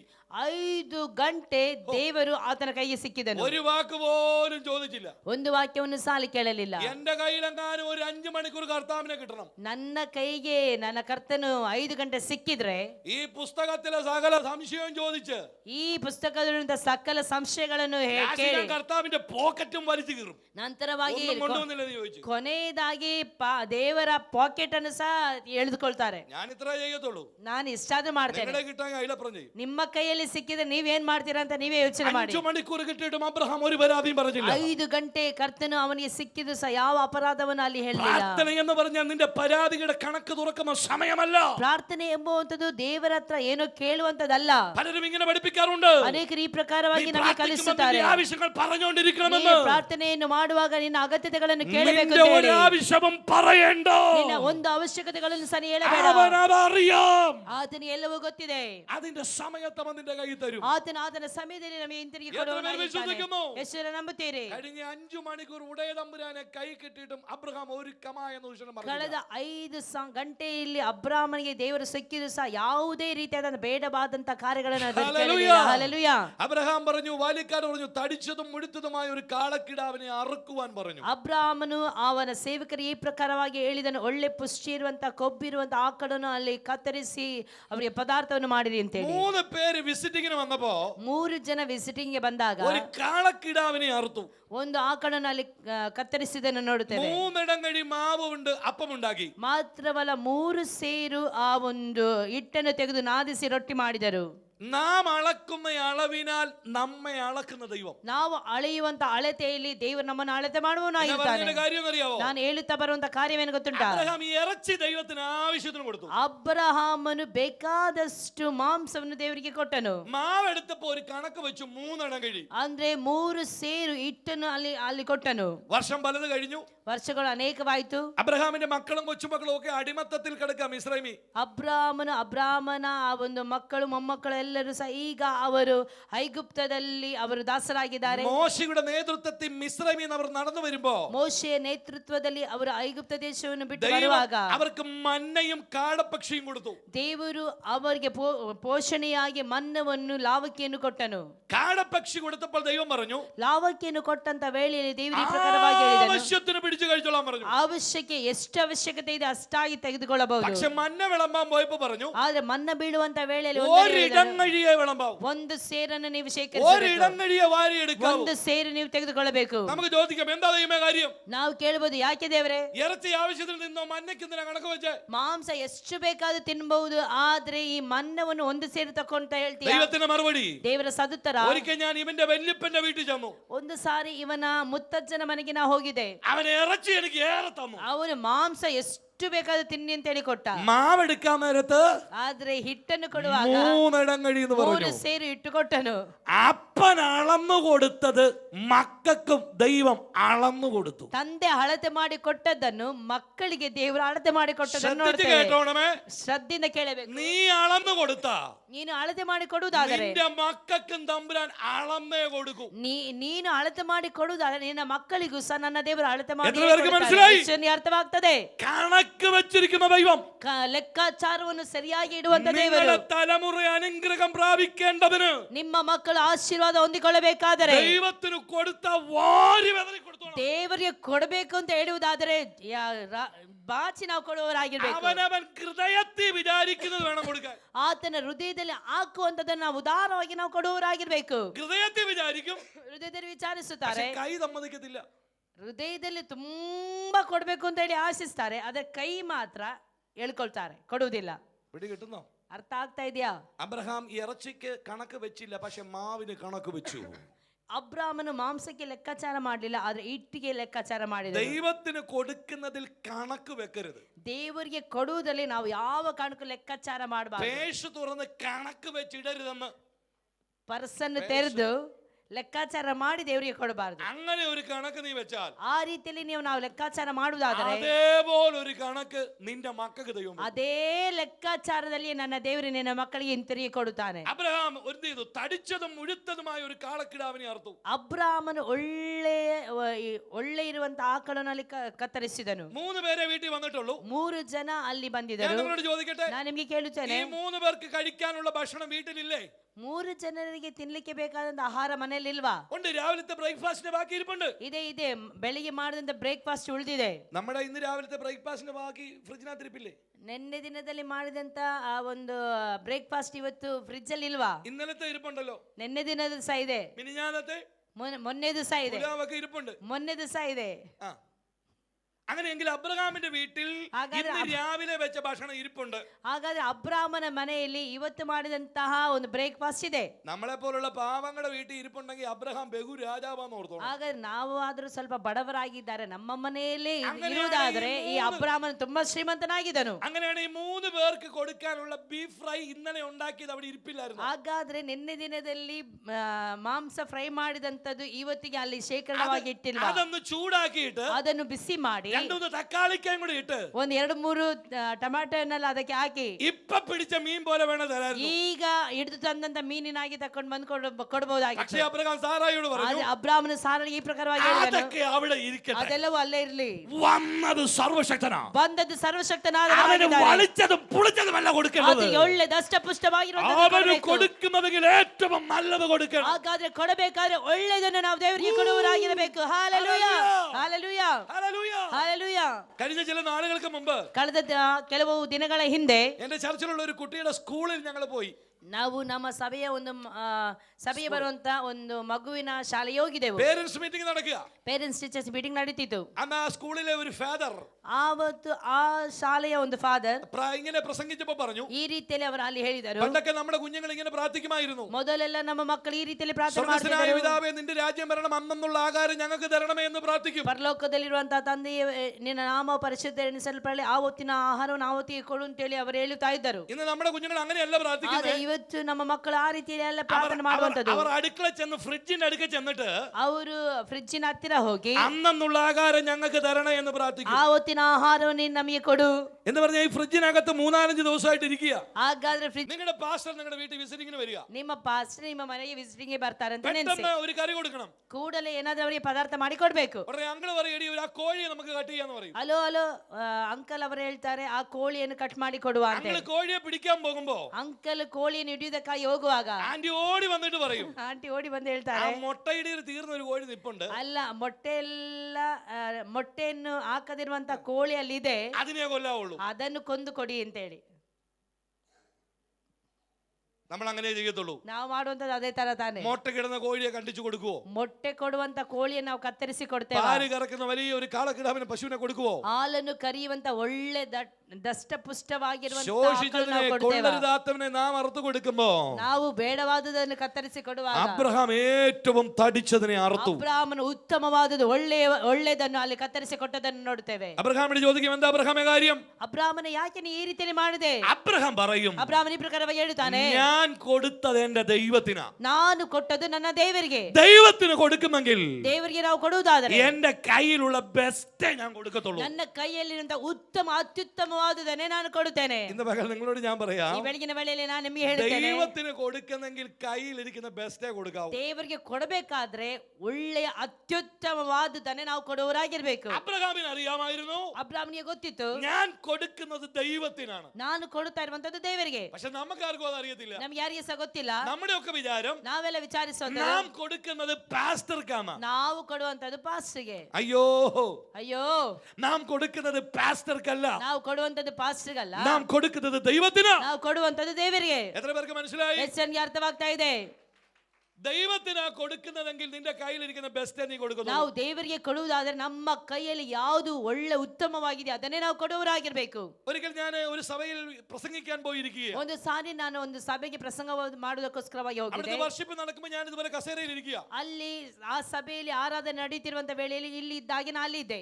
അതെല്ലാം കഴിഞ്ഞ് ഓഫറിംഗ് തുടങ്ങാൻ തുടങ്ങി. ಅಲ್ಲಿ ಆದ ನಂತರವಾಗಿ ಅಲ್ಲಿ ಕಾಣಿಕೆಯನ್ನು ತೆಗೆಯುವುದಕ್ಕಾಗಿ ಪ್ರಾರಂಭಿಸಿದರು. ഓഫറിംഗ് ഒരു ബാഗ്, ഇവിടെ കൊണ്ടുവരുന്ന ഒരു ബാഗ് ആയിരുന്നു. ಅಂದ್ರೆ ಇಲ್ಲಿ ಇರುವಂತ ಬ್ಯಾಗ್ ಆಗಿತ್ತು, ಅಲ್ಲಿ ಇದ್ದಂತ ಬ್ಯಾಗ್ ಸಹ. അതിങ്ങനെ സഹോദരന്മാരുടെ സഹായത്തോടെ ആ ബാഗ് ഇങ്ങനെ പോയി. ಹೀಗೆ ಸಹೋದರ ಕಡೆಯಿಂದ ಆ ಬ್ಯಾಗ್ ಎಲ್ಲ ಹೀಗೆ ಹೋಯ್ತು. ഫ്രണ്ടിൽ രണ്ടാമത്തെ ഡ്രോയി വരുമ്പോ ನಂತರ ಈ ಫ್ರಂಟಿನಲ್ಲಿ ಎರಡನೇ ರೋ ಸಾಲು ಬರುವಾಗ ഒരു ആന്റി പേഴ്സ് തുറക്കുന്നത് ഞാൻ ഇങ്ങനെ കണ്ടു. ಒಂದು ಆಂಟಿ ಪರ್ಸ್ ಅನ್ನು ತೆರೆಯುವುದನ್ನು ನಾನು ನೋಡಿದೆ. അവരുടെ മുഖത്താകെ ഒരു വെപ്രാളം. ಅವರ ಮುಖದಲ್ಲಿ ಒಂದು ರೀತಿಯಾದಂತಹ ಆಶ್ಚರ್ಯ, അവർക്കൊരു ഭയം. ಅವರಿಗೆ ಒಂದು ರೀತಿಯ ಭಯ. ഞാൻ വിചാരിച്ചു ഇപ്പൊ അവര് കസേരയും താഴെ വീണ് മരിക്കാൻ ನಾನು പോകും. ನೆನೆಸಿದೆ ಈಗ ಅವರು ಕುರ್ಚಿಯಿಂದ ಬಿದ್ದು ಸತ್ತೋಗ್ತಾರೆ. അവരാകെ വെപ്രാളപ്പെട്ടിട്ട് ಅವರು ಈ ರೀತಿಯಲ್ಲಿ ಒಂದು ಪರ್ಸ್ ಅನ್ನು ನೋಡಿ തൊട്ടടുത്തിരിക്കുന്ന ആന്റിയെ തോണ്ടിയിട്ട് പറഞ്ഞു, ಅಂದ್ರೆ ಪಕ್ಕದಲ್ಲಿರುವಂತ ಆಂಟಿಯನ್ನು ನೋಡಿ ಹೇಳಿದ್ರು, ഒരു 10 രൂപ തരാൻ. ಒಂದು 10 ರೂಪಾಯಿ ಇದ್ರೆ ಕೊಡಿ. ഇപ്പൊ അവര് വെപ്രാളപ്പെട്ട കാര്യം എന്നാന്നറിയാവോ? ಹಾಗಾದ್ರೆ ಅವರು ಯೋಚನೆ ಮಾಡಿದ್ದು ಏನು ಗೊತ್ತಿಲ್ಲ, അവര് പ്രതീക്ഷിച്ച പുള്ളി ഇതിനകത്തില്ല. ಅಂದ್ರೆ ಅವರು ನಿರೀಕ್ಷಿಸಿದಂತ ನೋಟು ಅವರ ಪರ್ಸ್ ಅಲ್ಲಿ ಇರ್ಲಿಲ್ಲ. രാവിലെ വീട്ടിൽ നിന്ന് ഇറങ്ങിപ്പോ ഉണ്ടായിരുന്നു, ಮನೆಯಿಂದ ಬಂದಾಗ ಅದಿತ್ತು. പക്ഷേ എവിടെയോ ബസ്സിൽ കയറിപ്പോ അത് ചെലവായി പോയി. ಅಂದ್ರೆ ಬಸ್ಸಿಗೆ ಬಂದಾಗ ಆ ಹಣ 10 ರೂಪಾಯಿ ಖರ್ಚಾಯ್ತು. ബാക്കി ഇരിക്കുന്നെല്ലാം 100, 500, 2000. ಅಂದ್ರೆ ಬಾಕಿ ಇರುವಂತದೆಲ್ಲ 100, 500, 1000 ಎಲ್ಲ 2000. അത് കണ്ടപ്പോ അവർക്ക് തലയ്ക്കൊരു കറക്കം. ಆಗ ಅದನ್ನು ಕಂಡಾಗ ಅವರ ತಲೆ ತಿರುಗಿದ ಹಾಗೆ ಆಯ್ತು. തൊട്ടടിക്കുന്ന ആന്റിയോട് പറഞ്ഞു 10 രൂപ തരാൻ പറഞ്ഞു. ಆಗ ಪಕ್ಕದಲ್ಲಿರುವಂತ ಆಂಟಿಯನ್ನು ಕರೆದು ಹೇಳಿದ್ರು 10 ರೂಪಾಯಿ ಕೊಡಿ. 10 രൂപ തന്നു. 10 ರೂಪಾಯಿ ಕೊಟ್ರು. ഇങ്ങനെ ഇരിക്കുക. ಹೀಗೆ ಇದ್ದಾರೆ. സ്വത്രാഴ്ച പാത്രം വന്നപ്പോ കണ്ണ് തുറന്നു പ്ലൊക്കോ ഒന്ന് ready. ಸ್ತೋತ್ರ ಕಾಣಿಕೆ ಬಂದ ಕೂಡಲೇ ಕಣ್ಣು ಮುಚ್ಚಿ ಟಕ್ ಅಂತಲೇ ಹಾಕಿಬಿಟ್ರು. ദൈവത്തിന് കൊടുത്തതെന്നുള്ള ബോധം നിനക്കുണ്ടെങ്കിൽ, ದೇವರಿಗೆ ನಾನು ಕೊಡುತ್ತಾ ಇದ್ದೇನೆ ಎಂಬ ಯೋಚನೆ ನಮಗೆ ಇರುವುದಾದರೆ ആ 10 രൂപ നീ ഇടത്തില്ലായിരുന്നു. ಆ 10 ರೂಪಾಯಿ ನೀ ಕೊಡುವುದಿಲ್ಲ. നമ്മുടെയൊക്കെ വീട്ടിൽ ഭിക്ഷക്കാർ വരാറുണ്ട്. ನಮ್ಮ ಮನೆಗಳಿಗೆ, ನಮ್ಮ ಮನೆ ಮುಂದೆ ಭಿಕ್ಷೆ ಬೇಡುವವರು ಬರ್ತಾರೆ. ഇപ്പോഴത്തെ കാലത്ത് ഭിക്ഷക്കാർക്ക് 10 രൂപ എടുത്തു കൊടുത്താൽ അവരൊന്നും കൂടെ നോക്കും. ಅಂದ್ರೆ ಈ ಕಾಲದ ಭಿಕ್ಷುಕಗಾರರಿಗೆ 10 ರೂಪಾಯಿ ಕೊಟ್ಟರೆ ಅವರ ಮೇಲಿನ നിന്റെ ദൈവം ഭിക്ഷക്കാരനല്ല. ನಿನ್ನ ದೇವರು ಭಿಕ್ಷುಕಗಾರನಲ್ಲ. ഒരിക്കൽ ഞാൻ എന്റെ കാറില് ഒരു ട്രാഫിക് ബ്ലോക്കിൽ നിൽക്കുക. ಒಂದು ಸಾರಿ ನಾನು ನನ್ನ ಕಾರಲ್ಲಿ ಸಂಚರಿಸಿ ಹೋಗುವಾಗ ಟ್ರಾಫಿಕ್ ಜಾಮ್ ಆಗಿತ್ತು. എനിക്ക് കാറില്ലായിരുന്നു. ನನಗೆ ಕಾರ್ ಇರಲಿಲ್ಲ. ഒരു സഹോദരന്റെ കാർ വായ്പ എടുത്തൊരു മീറ്റിംഗിന് പോയതാ. ಅಂದ್ರೆ ನನ್ನ ಸಹೋದರ ಕಾರನ್ನು ಸ್ವಲ್ಪ ತೆಕ್ಕೊಂಡು ನಾನು ಮೀಟಿಂಗ್ಗೆ ಹೋದದು. ഇത്ര പത്രാസൊക്കെ കണ്ടപ്പോ ಇವರ ಜೀವನ ಶೈಲಿಯನ್ನು ನೋಡಿದಾಗ ഞാൻ വലിയ പുള്ളിയാന്ന് കരുതി. ಅವರು ನೆನೆಸಿ ನಾನು ದೊಡ್ಡ ಜನ ಇದ್ದೇನೆ, ബ്ലോക്ക് ആയതുകൊണ്ട് ഞാൻ ഗ്ലാസ് ഒക്കെ പൊക്കിയിട്ട് കാറ്റ് കൊണ്ടുകൊണ്ടിരിക്കുക. ಅಂದ್ರೆ ಟ್ರಾಫಿಕ್ ಜಾಮ್ ಆದ ನಿಮಿತ್ತವಾಗಿ ಆ ಗ್ಲಾಸ್ ಅನ್ನು ಕೆಳಗಡೆ ಮಾಡಿ ನಾನು ಗಾಳಿ ಬರಲಿ ಅಂತ ಕಾಯ್ತಾ ಇದ್ದೆ. ഒരു സ്ത്രീ ഒരു കുഞ്ഞിനെയായിട്ട് വന്നിട്ട് ಒಂದು ಸ್ತ್ರೀ ಒಂದು ಮಗುವನ್ನು ಹೊತ್ತುಕೊಂಡು കാറിന്റെ ഗ്ലാസേ മുട്ടി. ಕಾರಿನ ಗ್ಲಾಸನಿಗೆ ಮುಟ್ಟಿದ್ರು. ഞാൻ താത്തു എന്നാന്ന് ചോദിച്ചു. ನಾನು ಕೇಳಿದೆ ಏನು ಅಂತ ಹೇಳಿ. എന്തേലും തരാൻ പറഞ്ഞു. ನನಗೆ ಏನಾದ್ರೂ ಕೊಡಿ. ഞാൻ നോക്കിയപ്പോ എനിക്ക് ആകെ വെപ്രാളം. ನಾನು ನೋಡಿದಾಗ ನನಗೆ ಬಹಳ ಒಂದು ರೀತಿಯ ಭಯ. പൈസ കുറച്ചേ ഇരിപ്പുള്ളൂ. ನನ್ನ ಹತ್ರ ಇರುವಂತದ್ದು ಸ್ವಲ್ಪ ಹಣ. അപ്പൊ കാറിനകത്ത് ഒരു 10ന്റെ കോയിൻ കിടക്കുന്ന കണ്ടു. ಅಂದ್ರೆ ಕಾಯಿನ್ಗಳಿದ್ದದನ್ನು ನಾನು ಕಂಡೆ. അതെന്റേതും അല്ല, ಅದು ನಂದು ಅಲ್ಲ, അതാ കാറിന്റെ ഉടമസ്ഥന്റെയാ. ಅದು ಕಾರಿನ ಒಡೆಯನದು. അതെടുത്ത് ഞാൻ കൊടുത്തു. ಆ ಕಾಯಿನ್ ಅನ್ನು ತೆಗೆದು ಅವರಿಗೆ ಕೊಟ್ಟು അവരാ 10 രൂപ കൈ വെച്ചിട്ട് ಅವರ 10 ರೂಪಾಯಿ ಕೈಯಲ್ಲಿ ಇಟ್ಕೊಂಡು എന്റെ മുഖത്തോട്ട് നോക്കി. ನನ್ನ ಮುಖವನ್ನು ನೋಡಿದ್ರು. ഞാൻ തണുത്തു പോയി. ನನಗೆ ಬೇಸರ ಆಯ್ತು. ഭിക്ഷക്കാരന് കൊടുത്താൽ പോലും 10 രൂപ അവൻ സ്വീകരിക്കത്തില്ല. ಅಂದ್ರೆ ಭಿಕ್ಷುಕಗಾರನಿಗೆ 10 ರೂಪಾಯಿ ಕೊಟ್ಟರು ಸಹ ಆತನು ಸಹ ಅದನ್ನು ಒಪ್ಪಿಕೊಳ್ಳುವುದಿಲ್ಲ. നീ പിന്നെ നിന്റെ ദൈവത്തിന് എന്നെ ഭിക്ഷ കൊടുക്കുകയാണ്. ಹಾಗಾದ್ರೆ ನೀನು ನಿನ್ನ ದೇವರಿಗೆ ಕೊಡ್ತೀಯಲ್ಲ, ಭಿಕ್ಷೆ ಕೊಡುವಂತದ. തീരുമാനം എടുത്തോണം. ಇವತ್ತು ನೀವು ಒಂದು ತೀರ್ಮಾನ ತೆಗೆದುಕೊಳ್ಳಬೇಕು. എന്റെ ജീവിതത്തിൽ 10 രൂപ ഞാൻ ಸ್ತೋತ್ರ ചെയ്യത്തില്ല. ಇನ್ನು ಮುಂದೆ ನನ್ನ ಜೀವಿತದಲ್ಲಿ 10 ರೂಪಾಯಿ ಎಂಬುವಂತದನ್ನು ನಾನು ಸ್ತೋತ್ರ ಕಾಣಿಕೆಗೆ ಹಾಕುವುದಿಲ್ಲ. എല്ലാരും മിണ്ടാതിരിക്കുക. ಎಲ್ಲರೂ ಹೋಗ್ಬಿಟ್ರೆ ಎಲ್ಲೋ എന്തോ വലിയ ഡെലിവറൻസ് ആണെന്ന് പറഞ്ഞു വന്നതാ. ഡെലിവറൻസ് ഉണ്ടാകാൻ പോവാ. ನಿಮ್ಗೆಲ್ಲರಿಗೂ ಸಹ ಬಿಡುಗಡೆ ಆಗ್ಲಿಕ್ಕೆ ಹೋಗ್ತದೆ. എന്നാ രക്ഷിക്കപ്പെട്ടത്? ಯಾವತ್ತು ನಾವು ರಕ್ಷಣೆ ಹೊಂದಿದ್ದೇವೆ? അത് പിന്നെ 1980 ഭാഷയിൽ ഞങ്ങൾ രക്ഷിക്കപ്പെട്ടെ. 1980ರಲ್ಲಿ ನಾನು ರಕ್ಷಣೆಗೆ ಬಂದಿದ್ದೇನೆ ಪಾಸ್ಟ್ರೆ. അന്ന് എന്നായിരുന്നു ജോലി? ಅವತ್ತು ಏನಾಗಿತ್ತು ನಿಮ್ಮ ಕೆಲಸ? പറമ്പിൽ ഇച്ചിരി പണിയൊക്കെ ആയിരുന്നു. ಏನ ಪಾಸ್ಟ್ರೆ? പറമ്പിൽ പാടത്തൊക്കെ ಏನು ಸ್ವಲ್ಪ ಚಿಕ್ಕ ಚಿಕ್ಕ ಕೆಲಸ ಇತ್ತು അന്ന് ಪಾಸ್ಟ್ರೆ. എന്നാ ഉണ്ടായിരുന്നു? ശമ്പളം. ಅವತ್ತಿನ ದಿನಗಳಲ್ಲಿ ಏನಾಗಿತ್ತು ನಿಮ್ಮ ಸಂಬಳ? 40 രൂപ ശമ്പളം ഉണ്ടായിരുന്നു. 40 ರೂಪಾಯಿ ಸಂಬಳವಾಗಿತ್ತು. 10 രൂപ കറക്റ്റ് ആയിട്ട് ദശാംശം കൊടുത്തു സഭ. 10 ರೂಪಾಯಿಯನ್ನು ಸಭೆಗೆ ಕರೆಕ್ಟ್ ಆಗಿ ದಶಾಂಶ ಕೊಡ್ತಾ ಇದ್ದೆ ಪಾಸ್ಟ್ರೆ. നമ്മുടെയൊക്കെ അപ്പന്മാരുടെ കാര്യം പറഞ്ഞേ.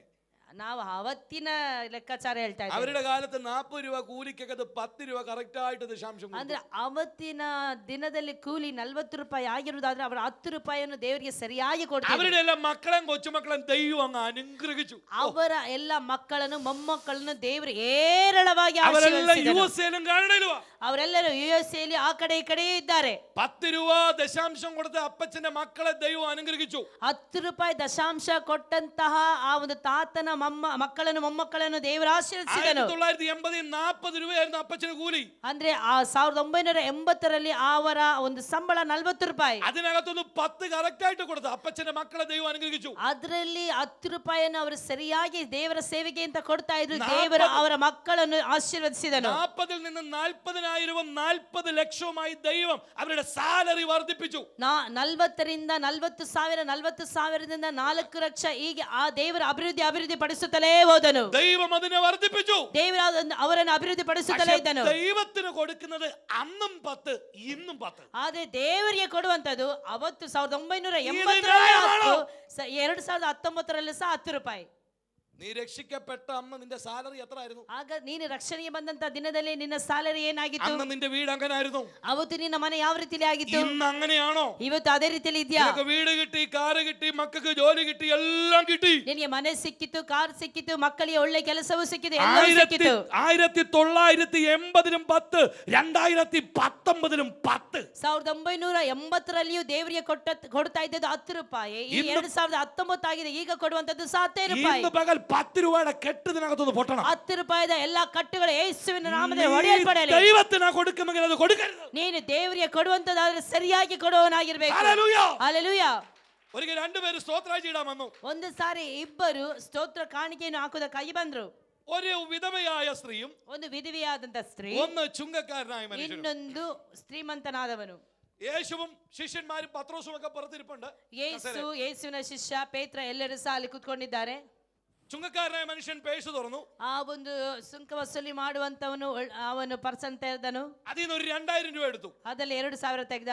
എല്ലാരും കാണിച്ചു. ಎಲ್ಲರಿಗೂ ತೋರಿಸಿದ.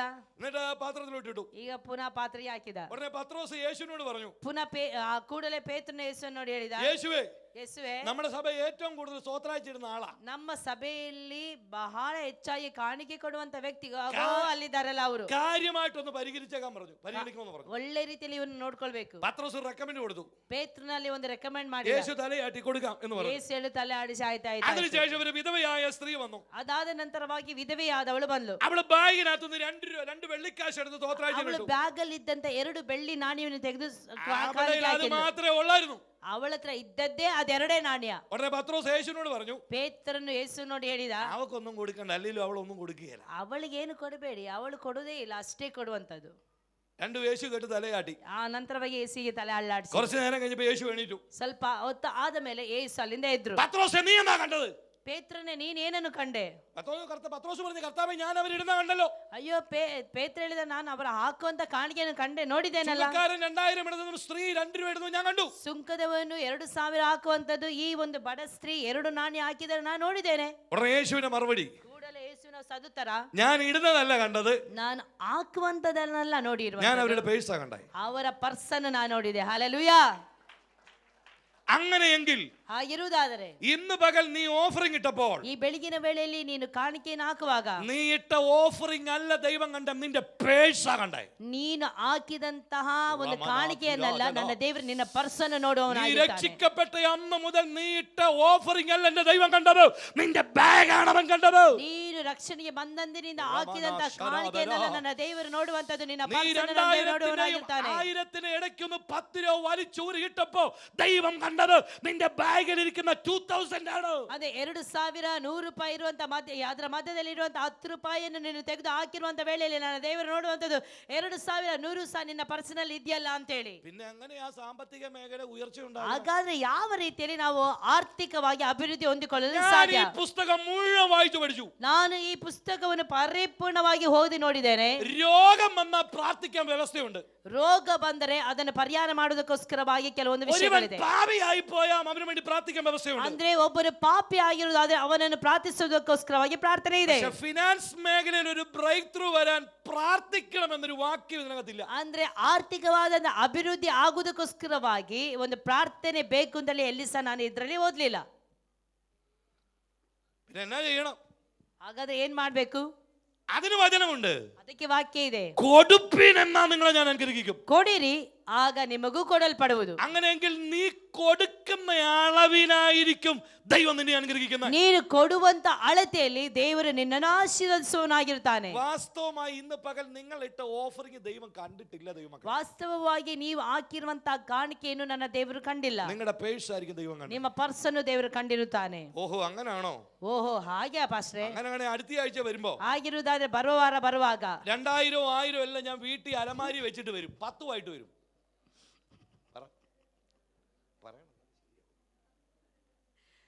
2000 200 100 ಅದೆಲ್ಲವನ್ನು ನಾ ಮನೆಯಲ್ಲೇ ಇಟ್ಟು ಬರ್ತೇನೆ ಪಾಸ್ಟ್ರೆ. 10 ആയിട്ട് മാത്രമേ ഞാൻ വരത്തുള്ളൂ.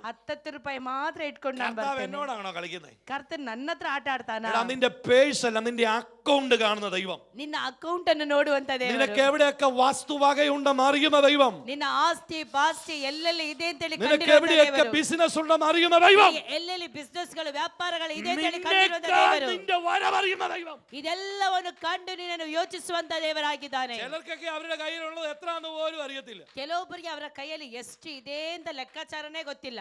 ഏതൊക്കെ ബാങ്കില കിടക്കുന്ന പോലും അറിയത്തില്ല. ಏನೆಲ್ಲ ತೆಗೆದುಕೊಂಡಿದ್ದಾರೆ, ಏನೆಲ್ಲ ಖರೀದಿಸಿದ್ದಾರೆ ಅಂತ മക്കളുടെ ಅವರಿಗೆ പേരിലും ಗೊತ್ತಿಲ್ಲ. കൊച്ചുമക്കളുടെ പേരിലും അമ്മൂമ്മയുടെ പേരും വല്യമ്മയുടെ പേരും എല്ലാം ഇട്ടിരിക്കുക. ಅಂದ್ರೆ ಅವರ ಹೆಸರಲ್ಲಿ, ಅವರ ಮಕ್ಕಳ ಹೆಸರಲ್ಲಿ, ಅವರ ಮೊಮ್ಮಕ್ಕಳ ವಿಷಯದಲ್ಲಿ, ಅವರ ಅಜ್ಜಿಯ ಹೆಸರಿನಲ್ಲಿ, ಅವರ ಇವರ ಹೆಸರಿನಲ್ಲಿ ಎಲ್ಲ ಫಿಕ್ಸೆಡ್ ಮಾಡಿಟ್ಟಿರ್ತಾರೆ. അതെല്ലാം മറന്നുപോയി. ಅದೆಲ್ಲವನ್ನು ಮರ್ತೋಗಿದ್ದಾರೆ. വല്ലപ്പോഴും ആരും ചോദിക്കും, ഇന്ന ബാങ്കിൽ അക്കൗണ്ട് ഇല്ലേ? ആ, എനിക്കുണ്ട്. ನಿಮ್ಮ ಈ ಬ್ಯಾಂಕಿನಲ್ಲಿ ನಿಮಗೆ ಅಕೌಂಟ್ ಇದೆಯಾ?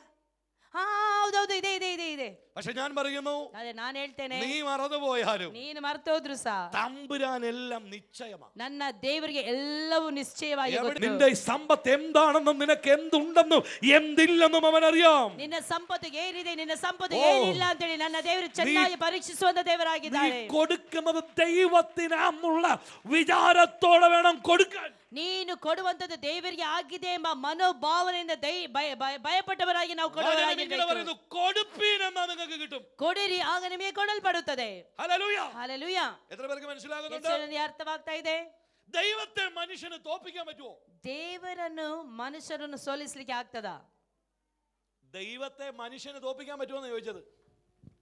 നമുക്ക് ദൈവത്തെ തോൽപ്പിക്കാൻ പറ്റുമോ? ನಾವೆಲ್ಲರೂ ದೇವರಿಗೆ ಮೋಸ ಮಾಡ್ಲಿಕ್ಕೆ ಸಾಧ್ಯ ಇದೆಯಾ? പറ്റുമോ? പറ്റും. ಸಾಧ್ಯ. എങ്ങനെ?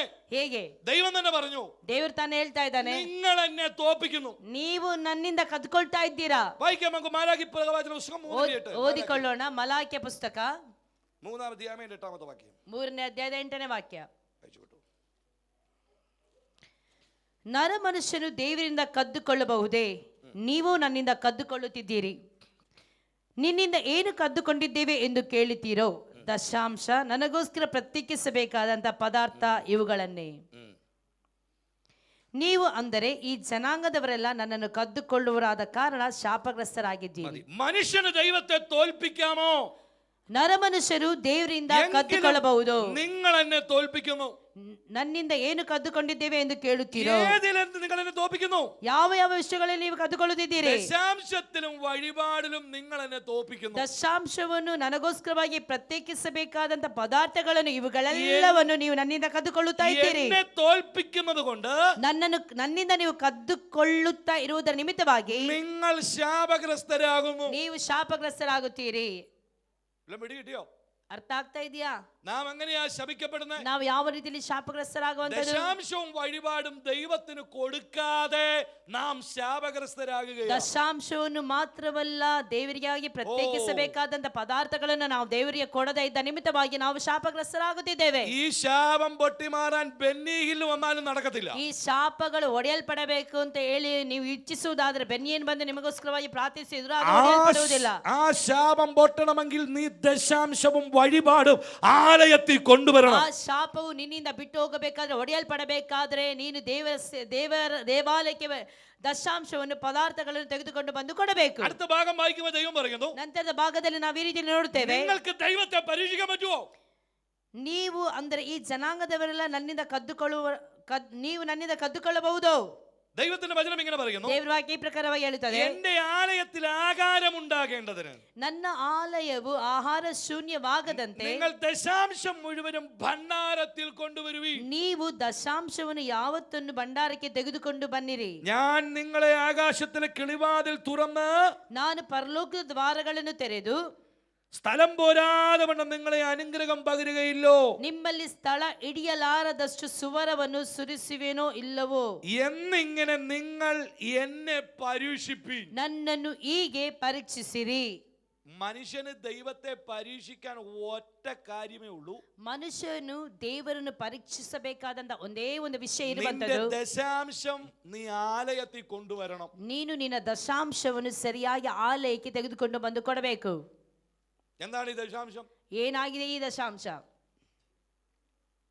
തിങ്കൾ മുതൽ ശനി വരെ നിനക്ക് ജോലി ചെയ്യാൻ ദൈവം ആരോഗ്യം തന്നു. ಸೋಮವಾರದಿಂದ ಶನಿವಾರದವರೆಗೂ ನಿನಗೆ ದುಡಿಯುವುದಕ್ಕೆ ಬೇಕಾದಂತ ಆರೋಗ್ಯವನ್ನು ದೇವರು ಕೊಟ್ಟಿರುತ್ತಾರೆ. ഞായറാഴ്ച യഹോവയുടെ ശബത്ത്, ಭಾನುವಾರ ದೇವರ ದಿನವಾಗಿದೆ. അന്ന് ദൈവത്തെ നീ ആരാധിക്കാൻ വരുമ്പോ ಅವತ್ತು ನೀನು ದೇವರನ್ನು ಆರಾಧಿಸುವುದಕ್ಕೋಸ್ಕರವಾಗಿ ಬರುವಾಗ നിനക്ക് കിട്ടിയ സാലറിയുടെ 10 പഴയ നിയമ കണക്കാ. ಅಂದ್ರೆ ನಿನಗೆ ಇರುವಂತ ಸಂಬಳದಲ್ಲಿ 10ರಲ್ಲಿ 1 ಪಾಲು ಇದು ಹಳೆ ಒಡಂಬಡಿಕೆ. 10 രൂപ കിട്ടിയ 1 രൂപ ദൈവത്തിനാ. 10 ರೂಪಾಯಿ ನಿನಗೆ ಸಿಕ್ಕಿದ್ರೆ 1 ರೂಪಾಯಿಯನ್ನು ನೀನು ದೇವರಿಗೋಸ್ಕರವಾಗಿ ಪ್ರತ್ಯೇಕಿಸಬೇಕು. അങ്ങനെയാണ് 100 രൂപ കിട്ടുകയാണ് എത്ര രൂപ ദൈവത്തിന്? ಹಾಗಾದ್ರೆ 100 ರೂಪಾಯಿ ಸಿಕ್ಕುವುದಾದ್ರೆ ಎಷ್ಟು ದೇವರಿಗೆ? 10 രൂപ.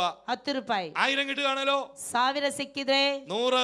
100. 10000 കിട്ടുകയാണല്ലോ 10,000 ಸಿಕ್ಕಿದ್ರೆ 1000. 1,000. 1 ലക്ഷം കിട്ടുകയാണല്ലോ 1 ಲಕ್ಷ ಸಿಕ್ಕಿದ್ರೆ 10000. 10,000. 50 ലക്ഷം കിട്ടുകയാണല്ലോ 50,000 ಸಿಕ್ಕಿದ್ರೆ 1 ലക്ഷം സഭയിൽ 1 lakh. 1 ಲಕ್ಷ. ഇതാ കണക്ക്. ಇದಾಗಿದೆ ಲೆಕ್ಕಾಚಾರ. ഇത് പഴയ നിയമ കണക്കാ. ಇದು ಹಳೆ ಒಡಂಬಡಿಕೆ ಲೆಕ್ಕಾಚಾರ. പുതിയ ഉടമ്പടി എന്നാന്നറിയാമോ? ಆದ್ರೆ ಹೊಸ ಒಡಂಬಡಿಕೆ ಲೆಕ್ಕಾಚಾರ ഓഹരി എന്നാ പറയുന്നത്. ಅಂದ್ರೆ ಒಂದು ಪಾಲು ಅಂತ ಹೇಳಲ್ಪಟ್ಟಿದೆ. ഓഹരി എന്ന് പറഞ്ഞാൽ ಒಂದು ಪಾಲು ಅಂತ ಹೇಳುವುದಾದರೆ 50-50. 50-50. എന്നാ കാര്യം? ಏನ್ ಕಾರ್ಯ? ഒരിക്കലും യേശുവും ശിഷ്യന്മാരും കൂടെ നടന്നു പോകുമ്പോ ಒಂದು ಸಾರಿ ಯೇಸು ತನ್ನ ಶಿಷ್ಯರ ಜೊತೆ ನಡೆದುಕೊಂಡು ಹೋಗುವಾಗ കരം കെട്ടാൻ പൈസയില്ല. ಅವರಿಗೆ ಕಂದಾಯ ಕಟ್ಟುವುದಕ್ಕೆ ಅಲ್ಲಿ ಹಣವಿಲ್ಲ. യേശു പത്രോസിനോട് പറഞ്ഞു, ಯೇಸು ಪೇತ್ರನಿಗೆ ಈ ಪ್ರಕಾರವಾಗಿ ಹೇಳಿದನು, ചൂണ്ടൽ എടുത്തുകൊണ്ട് വരാൻ പറഞ്ഞു. ನೀನು ಒಂದು ಹೋಗಿ ചൂണ്ട ಗಾಳವನ್ನು ತೆಗೆದುಕೊಂಡು ಬಾ. നീ ആമേൻ കടലിൽ ഈ ചൂണ്ടയിടണം. ನೀನು ಸಮುದ್ರಕ್ಕೆ ಹೋಗಿ ಈ ಗಾಳವನ್ನು ಹಾಕಬೇಕು. ആദ്യം കിട്ടുന്ന മത്സ്യത്തിന്റെ വയറ്റിനകത്ത് ಮೊದಲು ಸಿಕ್ಕುವಂತ ಮೀನಿನ ಬಾಯಿಯಲ್ಲಿ ഒരു ദ്രഹ്മപ്പണം ഞാൻ വെച്ചിട്ടുണ്ട്. ಒಂದು ನಾಣ್ಯವನ್ನು ನಾ ಇಟ್ಟಿರುತ್ತೇನೆ. അടുത്തത് കേട്ടോണേ, ನಂತರವಾಗಿ ನೀನು അതിൽ ಕೇಳಿ, പകുതി എനിക്കും ಅದು ಅರ್ಧ ನನ್ನದು, പകുതി നിനക്കും. ಅರ್ಧ ನಿನ್ನದು. പുതിയ നിയമ പ്രമാണം എന്നാന്നറിയാവോ? ಹೊಸ ಒಡಂಬಡಿಕೆಯ ಪ್ರಮಾಣ ಏನು ಗೊತ್ತುಂಟ? നിനക്ക് കിട്ടുന്ന സാലറിയുടെ പകുതി ദൈവത്തിനാ. ನಿನಗೆ ಸಿಕ್ಕುವಂತ ಆ ಒಂದು ಸಂಬಳದ ಅರ್ಧ ಭಾಗ ದೇವರದು.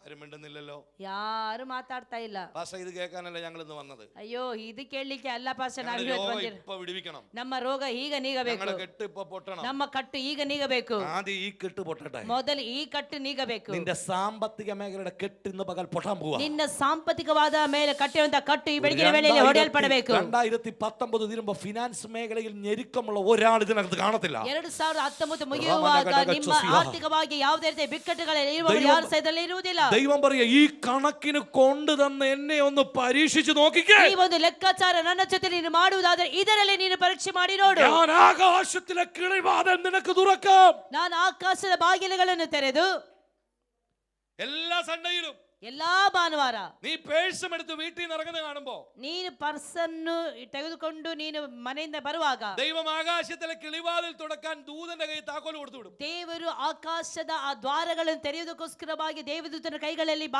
എന്താ കാര്യം അറിയാമോ? ಕೊಟ್ಟಿರ್ತಾನೆ. ಏನು ಗೊತ್ತುಂಟಾ? നിന്റെ പേഴ്സ് കണ്ടപ്പോ ദൈവം വിചാരിച്ചു ഇത് ദൈവത്തിനുള്ളതാണ്. ನಿನ್ನ ಪರ್ಸನ್ನು ಕಂಡಾಗ ದೇವರು ನೆನೆಸುತ್ತಾನೆ, ಓ ಇದು ನನಗೋಸ್ಕರವಾಗಿದೆ. അതെന്താ കാര്യം?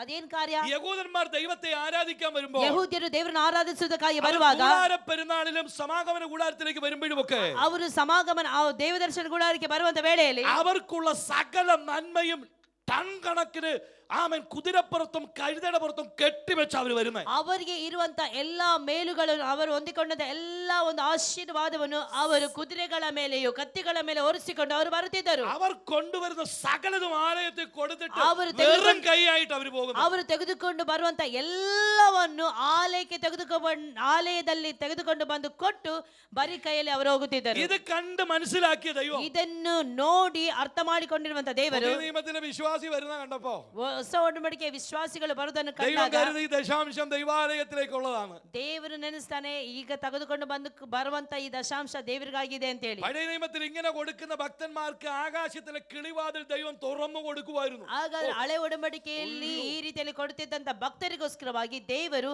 ಆಕಾಶದ ದ್ವಾರಗಳನ್ನು ತೆರೆದು ಈ ರೀತಿಯಲ್ಲಿ ಸುರಿಸುತ್ತಿದ್ದನು. പുതിയ നിയമ വിശ്വാസിക്കും കിളിവാതിൽ തുറക്കാൻ ദൈവം താക്കോലുമായിട്ട് സൺഡേ വന്നു. ಹಾಗಾದ್ರೆ ಹೊಸ ಒಡಂಬಡಿಕೆ ವಿಶ್ವಾಸಿಗಳನ್ನು ಆಶೀರ್ವದಿಸುವುದಕ್ಕೋಸ್ಕರವಾಗಿ ದೇವರು ಆಕಾಶದ ಬಾಗಿಲುಗಳನ್ನು ತೆರೆಯುವುದಕ್ಕೋಸ್ಕರವಾಗಿ ಬೀಗದ ಕೈ ಜೊತೆಯಲ್ಲಿ ಬರುತ್ತಾನೆ. പക്ഷേ ഇന്ന് പകൽ നീ ഓഫറിംഗ് ഇടുന്ന കണ്ടപ്പോ, ಆದ್ರೆ ಇವತ್ತಿನ ಬೆಳಗಿನ ವೇಳೆಯಲ್ಲಿ ಆಫರಿಂಗ್ ಹಾಕುವುದನ್ನು ನೀನು ಹಾಕುವಂತ ಆಫರಿಂಗ್ ಅನ್ನು ನೋಡಿ ആ താക്കോല് കർത്താവ് കയ്യിലിട്ട് പോക്കറ്റിലിട്ട് തിരിച്ചുപോയി. ಆ ಒಂದು ದೇವರು ತೆಗೆದುಕೊಂಡು ಬಂದಂತ ಕೀಯನ್ನು ತೆರೆಯದೆ ಅದನ್ನು ಜೋಬಲ್ಲಿ ಹಾಕೊಂಡು ಪುನಃ ಹಿಂತಿರುಗಿ ಹೋದರು. പലരും ഗൗരവത്തോടെ അറിഞ്ഞു. ಅನೇಕರು ಗೌರವದಿಂದ ಇದನ್ನು ತಿಳಿದುಕೊಳ್ಳಬೇಕು. നിങ്ങളുടെ കിളിവാതിലിന്റെ ഡോറിന്റെ ലോക്ക് തുറക്കാൻ മേലാതെ കിടക്കുക.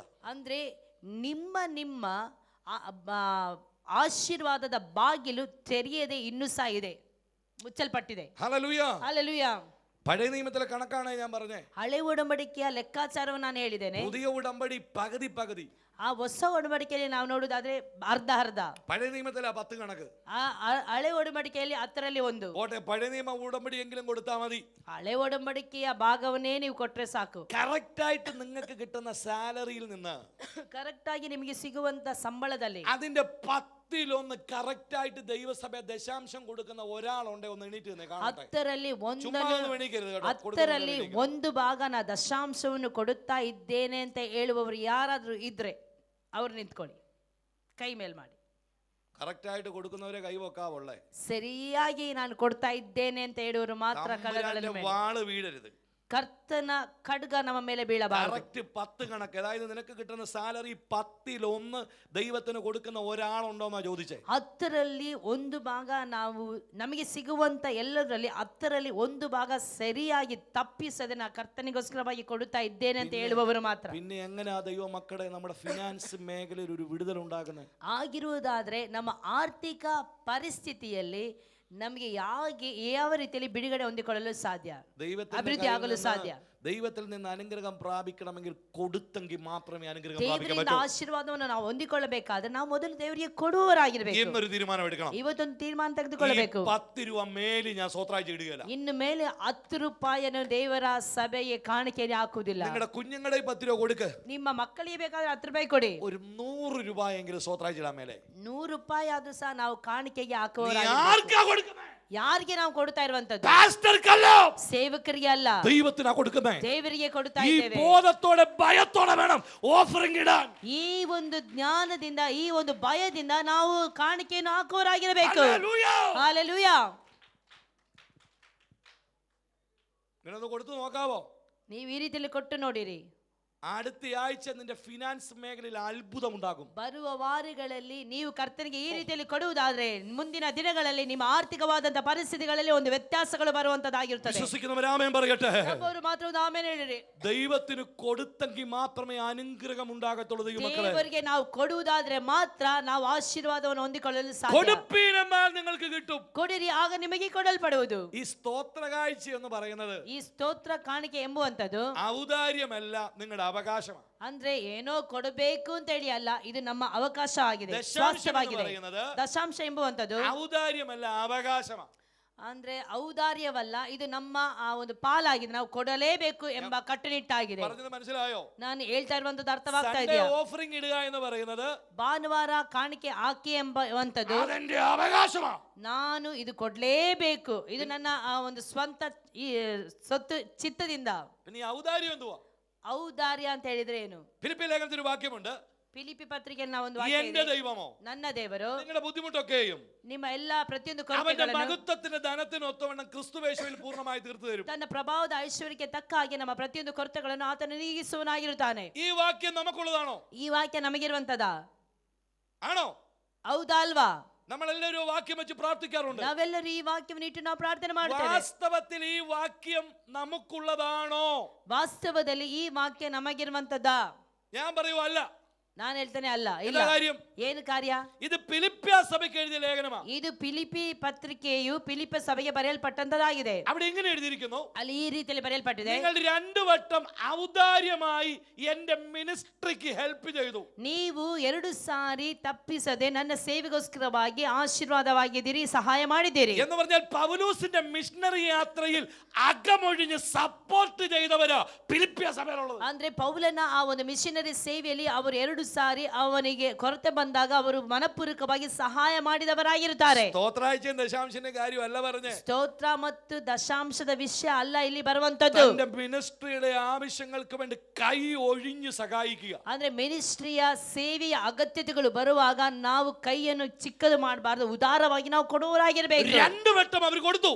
2 ಸಾರಿ ಕೊರತೆ ಬಂದಾಗ ಅವರು ಅಲ್ಲಿ ಪೂರೈಸಿದರು. മൂന്നാമതൊന്നും കൂടി അവർ ആലോചിക്കുന്നു എന്ന് കേട്ടപ്പോൾ, 3ನೇ ಸಾರಿ ಸಹ ಬೇಕಾಗಿದೆ ಅಂತ ಹೇಳಿ ಯೋಚಿಸಿದಾಗ, അങ്ങനെ മിനിസ്ട്രിയെ സപ്പോർട്ട് ചെയ്ത ഫിലിപ്പിയ സഭയോട് പറഞ്ഞു, ಆ ರೀತಿಯಲ್ಲಿ ಸೇವೆಗೋಸ್ಕರವಾಗಿ ಬೆಂಬಲವಾಗಿದ್ದು ಸೇವೆಗೆ ಪ್ರೋತ್ಸಾಹ ಮಾಡಿ ಕೊಟ್ಟಂತ ಫಿಲಿಪ್ಪಿಯ ಸಭೆಗೆ ಹೇಳುವುದೇನೆಂದರೆ, എന്റെ ദൈവം നിങ്ങളുടെ ബുദ്ധിമുട്ടൊക്കെ തീർത്തു തരും. ನನ್ನ ದೇವರು ನಿಮ್ಮ ಪ್ರತಿಯೊಂದು ಕೊರತೆಗಳನ್ನು ತನ್ನ ಐಶ್ವರ್ಯಕ್ಕೆ ತಕ್ಕ ಹಾಗೆ ನೀಗಿಸುವವನಾಗಿರುತ್ತಾನೆ. ആ വാക്യത്തിലെ വിടുതൽ എനിക്ക് എങ്ങനെയാ സംഭവിക്കുന്നത്? ಆ ಒಂದು ವಾಕ್ಯದಲ್ಲಿರುವಂತಹ ಬಿಡುಗಡೆ ನನ್ನ ಜೀವಿತದಲ್ಲಿ ಯಾವ ರೀತಿಯಲ್ಲಿ ಸಂಭವಿಸುತ್ತದೆ? മിനിസ്ട്രിക്ക് സപ്പോർട്ട് ചെയ്യുമ്പോഴാ ദൈവം ബുദ്ധിമുട്ട് തീർക്കുന്നത്. ನಾವು ದೇವರ ಸಭೆಗೋಸ್ಕರವಾಗಿ ದೇವರ ಸೇವೆಗೋಸ್ಕರವಾಗಿ ನಾವು ಸಪೋರ್ಟ್ ಮಾಡುವಾಗ ನಮ್ಮ ಎಲ್ಲಾ ಕೊರತೆಗಳನ್ನು ದೇವರು അല്ലാതെ ನೀಗಿಸುತ್ತಾನೆ. 10 രൂപ സ്തോത്രാഴ്ചയുടെ വാക്യം പിടിക്കരുത് കേട്ടോ. ಇಲ್ಲದಿದ್ರೆ 10 ರೂಪಾಯಿ ದೇವರಿಗೋಸ್ಕರವಾಗಿ ಕೊಟ್ಟು ಈ ವಾಕ್ಯವನ್ನು ಗಟ್ಟಿಯಾಗಿ ಹಿಡಿದುಕೊಳ್ಳಬಾರದು, ನನ್ನ ಆಶಿಸು ಕೊರತೆ ನೀಗಿಸು ಅಂತ ಹೇಳಿ. ഈ ഫിലിപ്പി ലേഖനത്തിലെ വാക്യം വെച്ച് വായിച്ച് പ്രാർത്ഥിച്ചിട്ട് എന്തെങ്കിലും ഒരു ഡെലിവറൻസ് കിട്ടിയോ? ಅಂದ್ರೆ ಫಿಲಿಪಿ ಬರೆದ ಪತ್ರಿಕೆ 4:19 ವಾಕ್ಯವನ್ನು ಹಿಡಿದು ಪ್ರಾರ್ಥಿಸಿ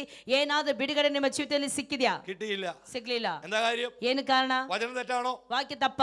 വചനം തെറ്റല്ല. ವಾಕ್ಯ ಎಂದಿಗೂ ಸಹ ತಪ್ಪುವುದಿಲ್ಲ. ആ വാക്യം എനിക്ക് വെളിപ്പെടുന്നത് എപ്പോഴാണെന്നറിയാമോ? ಆ ವಾಕ್ಯ ನನ್ನ ಜೀವಿತದಲ್ಲಿ ಪ್ರಕಟವಾಗುವಂತದ್ದು ಯಾವಾಗ ಗೊತ್ತುಂಟಾ? ഞാൻ ഈ മിനിസ്ട്രിക്ക് എന്റെ കയ്യിൽ നിന്ന് ഒരു സംഭാവന കൊടുക്കുമ്പോൾ, ನಾನು ಸಭೆಗೋಸ್ಕರವಾಗಿ ನನ್ನ ಕೈಯಲ್ಲಿರುವಂತಹ ಲಾಭವನ್ನು, ನನ್ನ ಕೈಯಲ್ಲಿರುವಂತಹ ಒಳ್ಳೆಯದನ್ನು ನಾನು എന്റെ ಸಭೆಗೋಸ್ಕರವಾಗಿ ദൈവമോ, ಕೊಡುವಾಗ ನನ್ನ ದೇವರು നിന്റെ ബുദ്ധിമുട്ടൊക്കെ അവന്റെ മഹത്വത്തോടെ തീർത്തു തരും. ನಿಮ್ಮ ಎಲ್ಲಾ ಕೊರತೆಗಳನ್ನು ಆತನು ತನ್ನ ಐಶ್ವರ್ಯಕ್ಕೆ ತಕ್ಕ ಹಾಗೆ ನಿಮ್ಮ ಎಲ್ಲಾ ಕೊರತೆಗಳನ್ನು ನೀಗಿಸುವನಾಗಿರ್ತಾನೆ. എല്ലാം പിടി കിട്ടുന്നുണ്ടോ? ಏನಾದ್ರೂ ಸಿಗ್ತಾ ಇದೆಯಾ ನಿಮ್ಗೆ? സ്തോത്രകാഴ്ചയും ദശാംശത്തിന്റെയും കാര്യമല്ല പറയുന്നത്. ಇಲ್ಲಿ ಕಾಣಿಕೆ ಹಾಕುವಂತದ್ದು ದಶಾಂಶದ ವಿಷಯದಲ್ಲಿ ಹೇಳ್ತಾ ಇಲ್ಲ ನಾನು. അത് നമ്മുടെ അവകാശമാണ് ദൈവമക്കളെ. ಅದು ನಾವು ಅದನ್ನು ಕೊಡಲೇಬೇಕು, ಅದೊಂದು ನಿರ್ಬಂಧವಾಗಿದೆ. മിനിസ്ട്രിയെ സപ്പോർട്ട് ചെയ്യുന്നതാണ് ഔദാര്യം. ಆದ್ರೆ ಸಭೆಗೆ ಸೇವೆಗೆ ನಾವು ಪ್ರೋತ್ಸಾಹಿಸುವಂತದ್ದು, ಸೇವೆಗೆ ಕೊಡುವಂತದ್ದು ದೇವರು ನಮಗೆ ಕೊಟ್ಟಿರುವಂತಹ ಅವಕಾಶವಾಗಿದೆ. എത്ര പേര് ഈ മിനിസ്ട്രിയെ സഹായിക്കാൻ ഔദാര്യത്തോടെ കൈ ഒന്ന് ഉയർത്താൻ തയ്യാറുണ്ട്? ನಾನು ಈ ಸಭೆಗೆ, ನಾನು ಈ ಸೇವೆಗೆ ಪ್ರೋತ್ಸಾಹಿಸುತ್ತೇನೆ, ಈ ಸೇವೆಗೆ ಸಹಾಯ ಮಾಡುತ್ತೇನೆ, ನನ್ನ ಸಹಾಯದ ಹಸ್ತವನ್ನು ಉದಾರವಾಗಿ ಕೊಡುತ್ತೇನೆ ಅಂತ ಹೇಳಿ ಎಷ್ಟು ಜನ ತೀರ್ಮಾನ ഈ ತೆಗೆದುಕೊಳ್ತಾರೆ? മിനിസ്ട്രിയുടെ പ്രവർത്തനങ്ങൾക്ക് വേണ്ടി സഹായം ചെയ്യാൻ, സപ്പോർട്ട് ചെയ്യാൻ എത്ര പേർക്ക് ധൈര്യമുണ്ട്? ಈ ಸೇವೆಗೂ ಈ ಸಭೆಗೂ ಸಭೆಯ ಕೊರತೆಗಳು ಬಂದಾಗ ನಾನು ಇದಕ್ಕೆ ಸಹಾಯವಾಗಿ, ನಾನು ಇದಕ್ಕೆ ಬೆಂಬಲವಾಗಿ ನಿಲ್ಲುತ್ತೇನೆ ಅಂತ ಹೇಳಿ ಎಷ್ಟು ಜನ ಧೈರ್ಯವಾಗಿ ಹೇಳ್ತಾರೆ? അങ്ങനെ ഒരു തീരുമാനമെടുത്ത് ഇവിടെ അറിയിച്ചാൽ ദൈവം നിങ്ങളുടെ ബുദ്ധിമുട്ട് തീർത്ത് ಆ തരും. ರೀತಿಯಲ್ಲಿ ತೀರ್ಮಾನವನ್ನು ತೆಗೆದುಕೊಂಡು ಆ ರೀತಿಯಲ್ಲಿ ನೀವು ಧೈರ್ಯವಾಗಿ ನಿಲ್ಲುವುದಾದರೆ ದೇವರು ನಿಮ್ಮ ಕೊರತೆಗಳನ್ನು ನೀಗಿಸುವನಾಗಿರುತ್ತಾನೆ. നമ്മൾ 10 പോലും ദൈവത്തിന് കൊടുക്കുകയില്ല. ನಾವು 10ರಲ್ಲಿ 1 ಪಾಲನ್ನು ದೇವರಿಗೆ ಕೊಡುವುದಿಲ್ಲ. നമുക്ക് കിട്ടുന്ന സാലറിന്ന് 1% പോലും ദൈവത്തിന് കൊടുക്കുകയില്ല. ನಮಗೆ ಸಿಕ್ಕುವಂತ ಸ್ಯಾಲರಿಗಳಲ್ಲಿ 1% ಸಹ ನಾವು ದೇವರಿಗೆ ಕೊಡುತ್ತಿಲ್ಲ. കർത്താവേ, എന്റെ സാമ്പത്തികം തുറക്കണേ, തുറക്കണേ, തുറക്കണേ, തുറക്കണേ, തുറക്കുകയില്ല. ದೇವರೇ, ನಾನು ಬಹಳ ಸಾಲದಲ್ಲಿದ್ದೇನೆ, ಬಹಳ ಇಕ್ಕಟ್ಟಲ್ಲಿದ್ದೇನೆ, ನನ್ನ ಎಲ್ಲಾ ಕೊರತೆಗಳನ್ನು ನೀಗಿಸು, ನೀಗಿಸು, ನೀಗಿಸು, ನೀಗಿಸು, ನೀಗಿಸು, ನೀಗಿಸು, ನೀಗುವುದೇ ಇಲ್ಲ. ഒരു വാക്യം വായിക്കാം. അപ്പോസ്തല പ്രവൃത്തി 5-ാം അധ്യായം അതിന്റെ 1. ಅಪೊಸ್ತಲರ ಕೃತ್ಯಗಳು 5ನೇ ಅಧ್ಯಾಯದ 1ನೇ ವಾಕ್ಯವನ್ನು ಓದಿಕೊಳ್ಳೋಣ.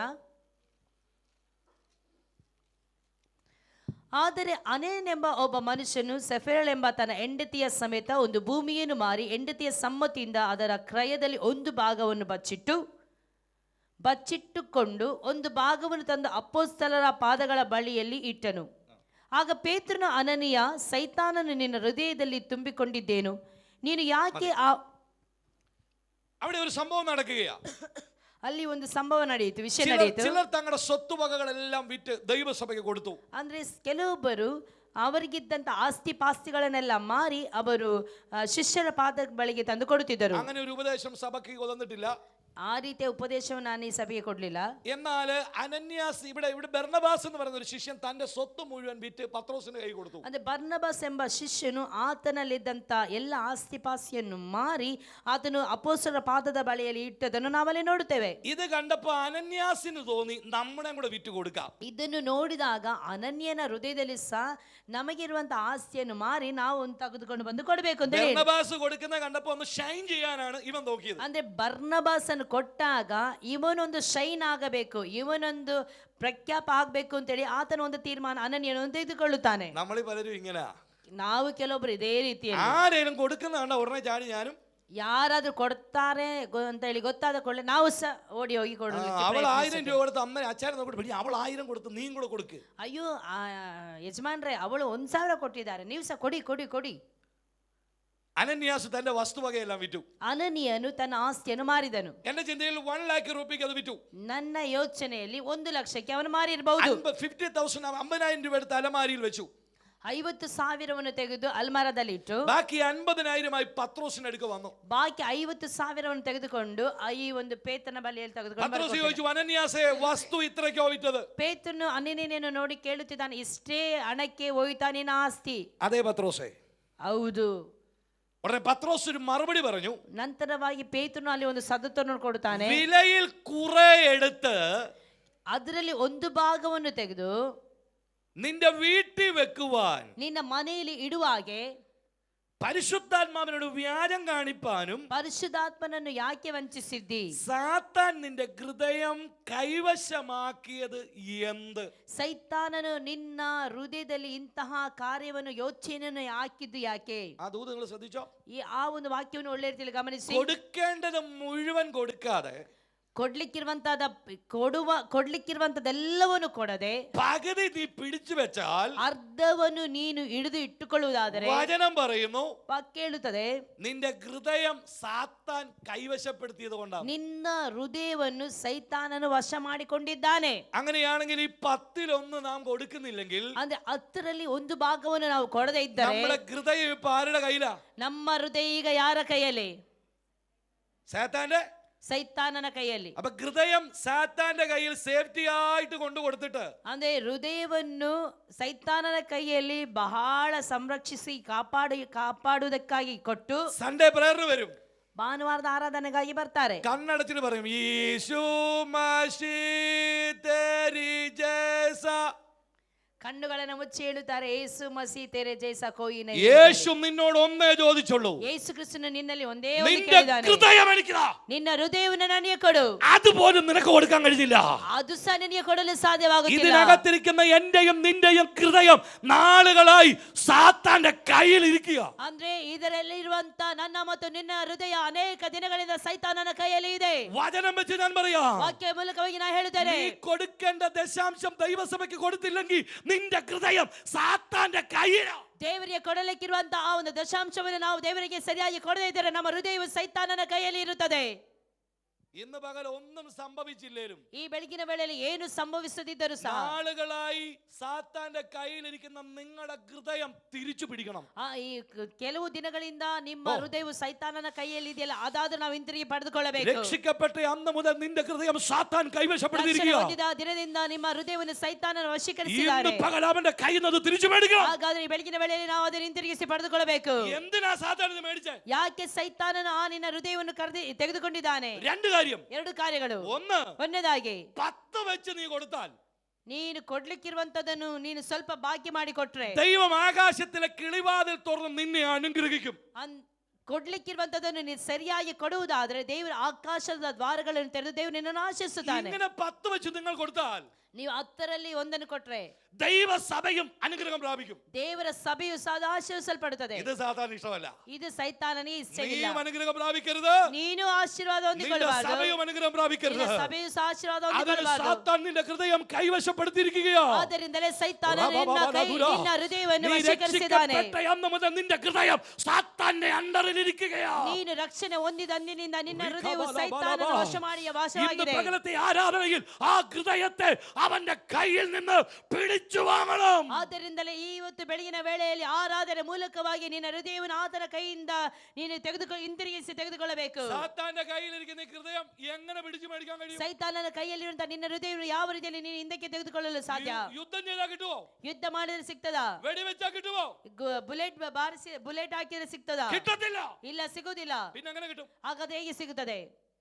ഇന്ന് പകൽ, ಈ ಬೆಳಗಿನ ವೇಳೆಯಲ್ಲಿ, ഈ മാസത്തെ, ಈ ತಿಂಗಳ നിന്റെ ദശാംശം, ನಿನ್ನ ದಶಾಂಶವನ್ನು കണക്ക് സഹിതം ಲೆಕ್ಕ ಸಮೇತವಾಗಿ ഇന്ന് പകൽ സ്വർഗത്തിലെ ദൈവത്തിന് കൊടുത്താൽ, ಈ ಬೆಳಗಿನ ವೇಳೆಯಲ್ಲಿ ನೀನು ಸ್ವರ್ಗದ ದೇವರಿಗೆ ಕೊಡುವುದಾದರೆ സാത്താന്റെ കയ്യിൽ നിന്ന് ഹൃദയം തമ്പുരാൻ നിനക്ക് തരും. ಸೈತಾನ ಕೈಯಲ್ಲಿದ್ದ ಹೃದಯವನ್ನು ದೇವರು ನಿನಗೆ ಕೊಡುತ್ತಾನೆ. ദൈവം ആകാശത്തിലെ കിളിവാതിൽ തുറക്കും. ದೇವರು ಆಕಾಶದ ದ್ವಾರಗಳನ್ನು ತೆರೆಯುತ್ತಾನೆ. സ്ഥലം പോരാതെ നിന്നെ അനുഗ്രഹിക്കും. ಸ್ಥಳ ಹಿಡಿಯಲಾರದಷ್ಟು ರೀತಿಯಲ್ಲಿ ನನ್ನ ದೇವರು ನಿನ್ನನ್ನು ಆಶೀರ್ವದಿಸುತ್ತಾನೆ. ഈ മർമ്മം അബ്രഹാമിന് അറിയാം. ಈ ಮರ್ಮ ಅಬ್ರಾಮನಿಗೆ ಚೆನ್ನಾಗಿ ಗೊತ್ತಿತ್ತು. അതുകൊണ്ടാണ് അബ്രഹാം തടിച്ചതും മുഴുത്തതുമായ കാളക്കിടാവിനെ അറുത്തത്.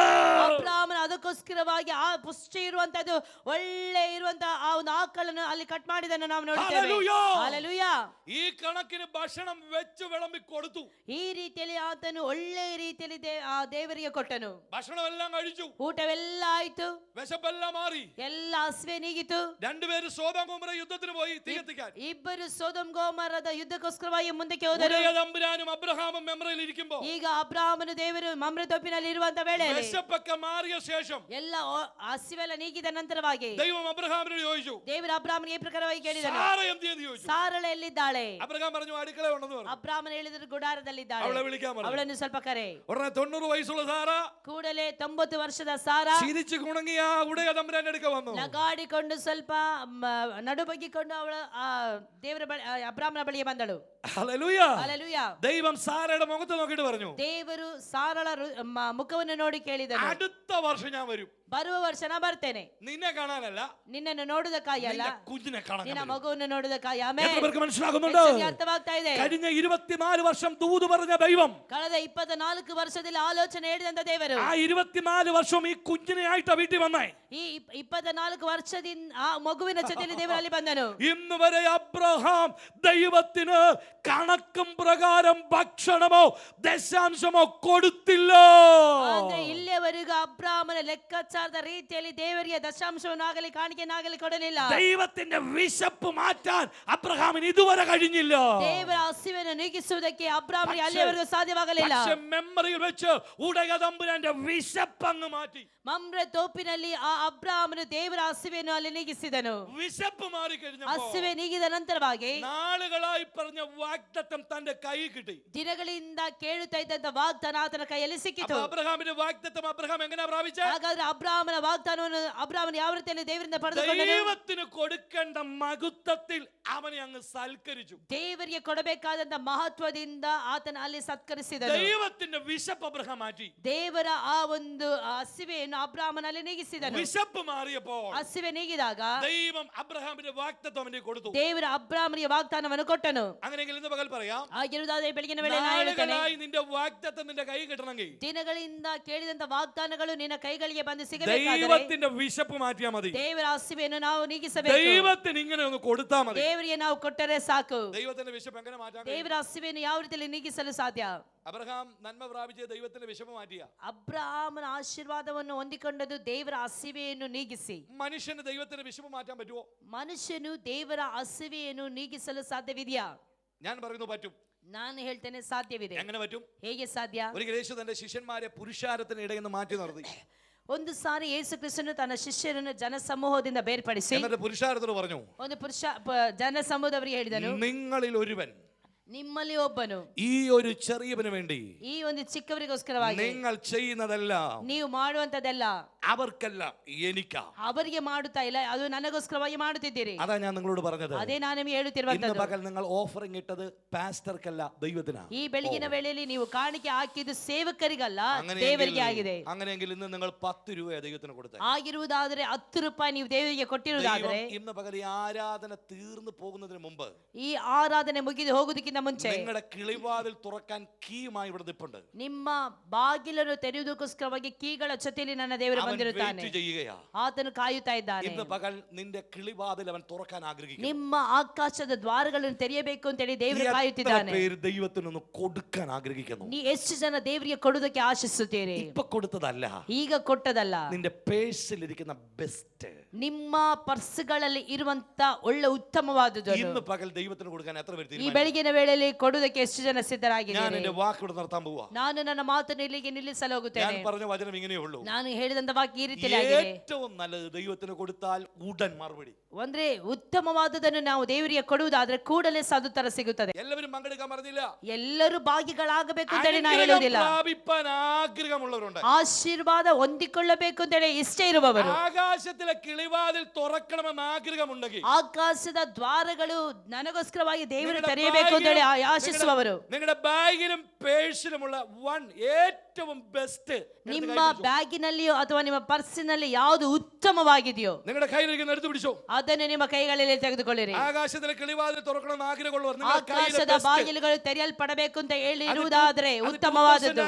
ചിലപ്പോൾ 500 ആയിരിക്കാം, ചിലപ്പോൾ 100 ആയിരിക്കാം, ചിലപ്പോൾ അത് 20 ആയിരിക്കാം, 10 ആയിരിക്കാം. ഏറ്റവും ബെസ്റ്റ് ಅಂದ್ರೆ ನಿಮ್ಮ ಪರ್ಸ್ಗಳನ್ನು ತೆರೆಯುವಂತ ವೇಳೆಯಲ್ಲಿ ಅಥವಾ 100 ಇರಬಹುದು, 200 ಇರಬಹುದು, 1000 ಇರಬಹುದು, 2000 ಇರಬಹುದು, ನಿಮ್ಮ ಕೈಗಳಲ್ಲಿ ಇರುವಂತ ಉತ್ತಮವಾದದ್ದು കൊടുക്കുന്നത് സഭയ്ക്കല്ല കേട്ടോ. ನೀವು ಕೊಡುವಂತದ್ದು ಸಭೆಗೆ ಅಲ್ಲ. ഇന്ന് അവൻ ഇവിടെ വന്നിട്ടുണ്ട്. ದೇವರು ಇಲ್ಲಿ ಬಂದಿರುತ್ತಾನೆ. അബ്രഹാമിനെ അനുഗ്രഹിച്ചവൻ, ಅಬ್ರಾಮನನ್ನು ಆಶೀರ್ವದಿಸಿದವನು. അബ്രഹാമിന് വേണ്ടി ആകാശത്തെ കിളിവാതിൽ തുറന്നവൻ. ಅಬ್ರಾಮನಿಗೋಸ್ಕರವಾಗಿ ದೇವರು ಆಕಾಶದ ಬಾಗಿಲನ್ನು ತೆರೆದಿರುವುದಾದರೆ നിന്റെ നന്മയുടെ വാതിൽ തുറക്കാനും ದೇವರು ನಿನ್ನ ಮಾತನ್ನು, ನಿನ್ನ ಬಾಗಿಲನ್ನು ತೆರೆದೋಸ್ಕರ നാളുകളായി സാത്താന്റെ കൈയിരിക്കുന്ന ഹൃദയം നിനക്ക് തിരിച്ചു തരാനും ದಿನಗಳಿಂದ ನಿನ್ನ ಹೃದಯವು ಸೈತಾನನ ಕೈಯಲ್ಲಿರುವಂತಹದ್ದನ್ನು ಆತನಿಗೆ ತಿರುಗಿ ಕೊಡುವುದಕ್ಕೆ പകൽ അവൻ ഇതിനകത്തുണ്ട്. ಈ ಬೆಳಗಿನ ವೇಳೆಯಲ್ಲಿ ನನ್ನ ದೇವರು ಇಲ್ಲಿ നിങ്ങളുടെ ಇದ್ದಾನೆ. കയ്യിലിരിക്കുന്ന ഏറ്റവും ബെസ്റ്റ് കയ്യിലൊന്നെടുത്തേ. ನಿಮ್ಮ ಕೈಗಳಲ್ಲಿ ನಿಮ್ಮ ಅತ್ಯುತ್ತಮ അതൊന്ന് എടുത്തു പിടിച്ചേ. ತೆಗೆದಿಟ್ಟುಕೊಳ್ಳಿರಿ. ഓഫറിംഗ് ഇട്ട് നിങ്ങൾക്ക് വേണ്ടി ബ്ലസ് ചെയ്ത് പ്രാർത്ഥിക്കാൻ പോവാ. ನಾನೊಂದು ಸ್ಪೆಷಲ್ ಆದಂತಹ ಒಂದು ಪ್ರಾರ್ಥನೆ ಮಾಡಿ ನಾನು ನಿಮಗೋಸ್ಕರವಾಗಿ ಪ್ರಾರ್ಥಿಸಲು ಹೋಗುತ್ತೇನೆ. ഒരു വലിയ ഡെലിവറൻസ് ദൈവസഭയ്ക്കും കുടുംബങ്ങൾക്കും ദൈവം തരാൻ പോവുകയാണ്. ಆರ್ಥಿಕವಾದಂತ ಮಟ್ಟದಲ್ಲಿ ದೇವರು ಸಭೆಗೂ ಸೇವೆಗೂ ಒಂದು ವಿಶೇಷವಾದಂತ ಬಿಡುಗಡೆಯನ್ನು ಕೊಡುವವನಾಗಿದ್ದಾನೆ.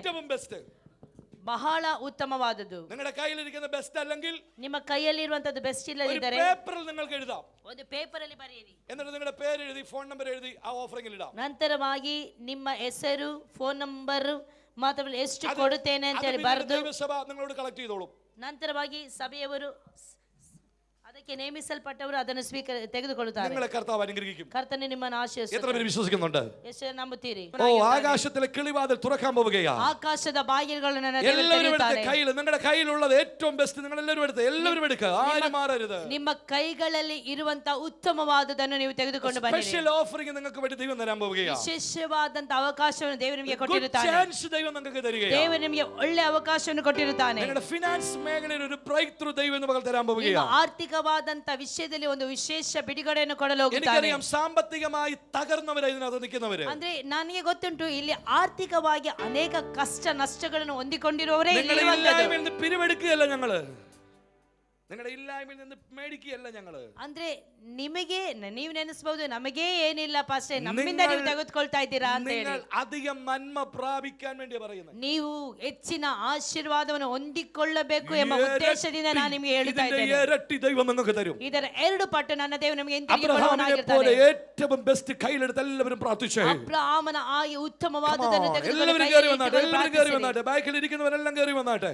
ಹಿಂದೆ ಇರುವವರೆಲ್ಲರೂ എല്ലാവരും എണീറ്റ് വന്നാട്ടെ. ആരും ഇതിനകത്ത് ഇതിനകത്തൊന്നും മിസ്സാകരുത്. ಯಾರು നിങ്ങൾ ಸಹ ഒരു പക്ഷേ മിസ്സാಗಬಾರದು. കൊടുക്കാനില്ലായിരിക്കും, പക്ഷേ എങ്കിലും നിങ്ങൾ കയറി വന്നാട്ടെ. ಒಂದು ಪಕ್ಷ ನಿಮ್ಮಲ್ಲಿ ಇಲ್ಲದೇ ಇರಬಹುದು, ಆದರೂ ಸಹ ನೀವು ಮುಂದಕ್ಕೆ നിങ്ങളെ ಬನ್ನಿರಿ. ദൈവം അറിയുന്നുണ്ട്, ದೇವರು ನಿಮ್ಮನ್ನು നിങ്ങളുടെ ತಿಳಿದವನಾಗಿದ್ದಾನೆ. പേഴ്സ് ദൈവം കാണുന്നുണ്ട്. ನಿಮ್ಮ ಪರ್ಸನ್ನು ದೇವರು ಕಾಣುತ್ತಿದ್ದಾನೆ. 2 വെള്ളിക്കാശ് ഉള്ളത് നിങ്ങൾ ഇട്ടായിരിക്കും, 2 ಬೆಳ್ಳಿ ನಾಣ್ಯವನ್ನು ನೀವು പക്ഷേ ಇಟ್ಟಿರಬಹುದು. നിങ്ങളെ അനുഗ്രഹിക്കാൻ ദൈവത്തിന് കഴിയും. ದೇವರು ನಿಮ್ಮನ್ನು ಆಶೀರ್ವದಿಸಲು Come on, ಶಕ್ತನಾದವನಾಗಿದ್ದಾನೆ. മുമ്പോട്ട് ಮುಂದಕ್ಕೆ ಕರೆಯುವ. ಬನ್ನಿರಿ. മുമ്പോട്ട് കയറുക. വർഷിപ്പ് ടീം ഒരു പാട്ട് പാടുക. ಮುಂದಕ್ಕೆ ಬನ್ನಿರಿ.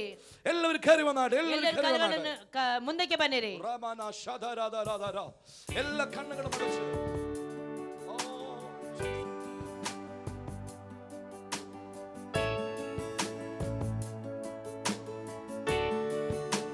യേശുവേ ನಿನ್ನ ಪ್ರೀತಿಸುವೆನು, ನಿನ್ನ ಸೇವಿಸುವೆನು, എല്ലാ കണ്ണും അടച്ച് പാടുക. എല്ലാവരും ചേർന്ന്. ಆರಾಧಿಸುವೆನು.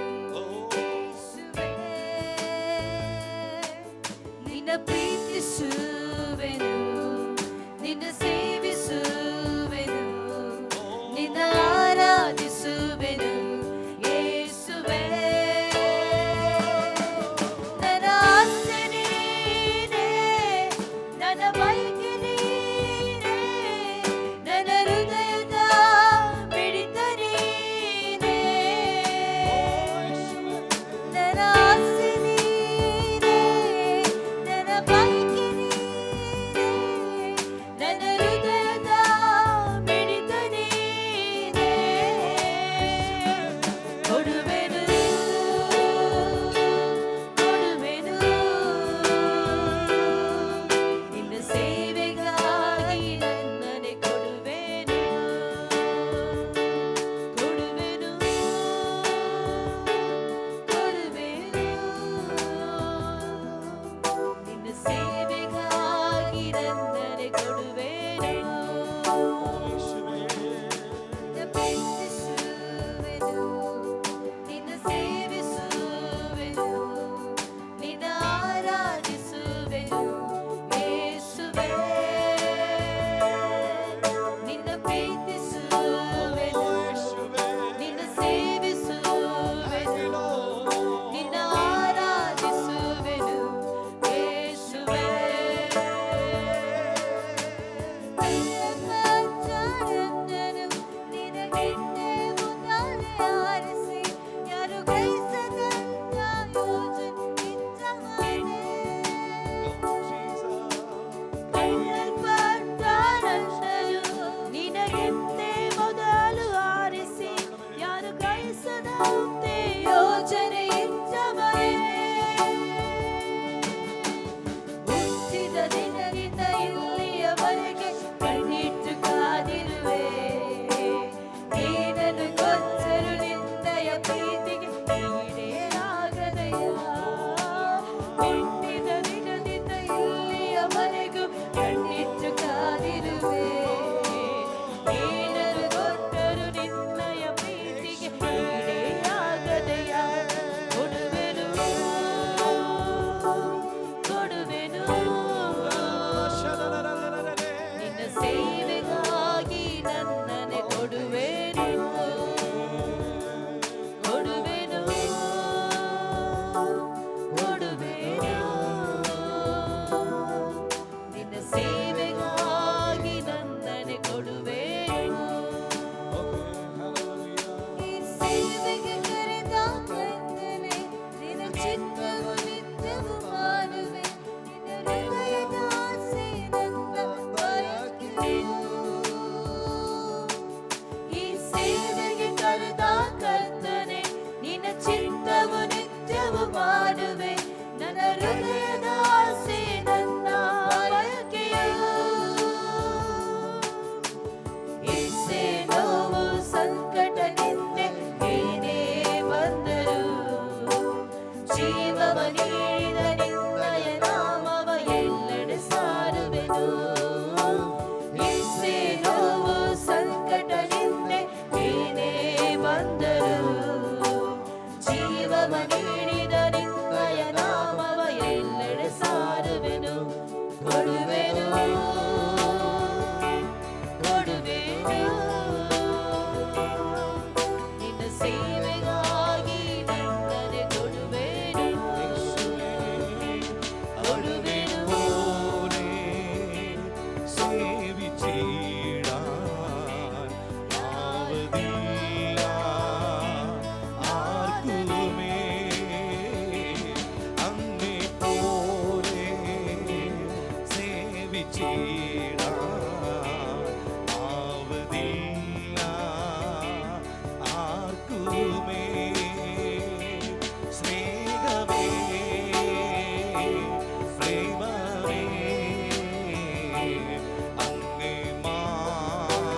ചാരുന്നു ഞാൻ. കരങ്ങൾ ഉയർത്തി കരങ്ങളുടെ മേലേക്ക് പാടി ആരാധന ആരാധന ആരാധന അങ്ങേക്ക് ആരാധന. ഓ ആരാധന ആരാധന ആരാധന ഒരിക്കൽ കൂടെ കരങ്ങൾ ഉയർത്തി ആരാധന ആരാധന യേശുവേ.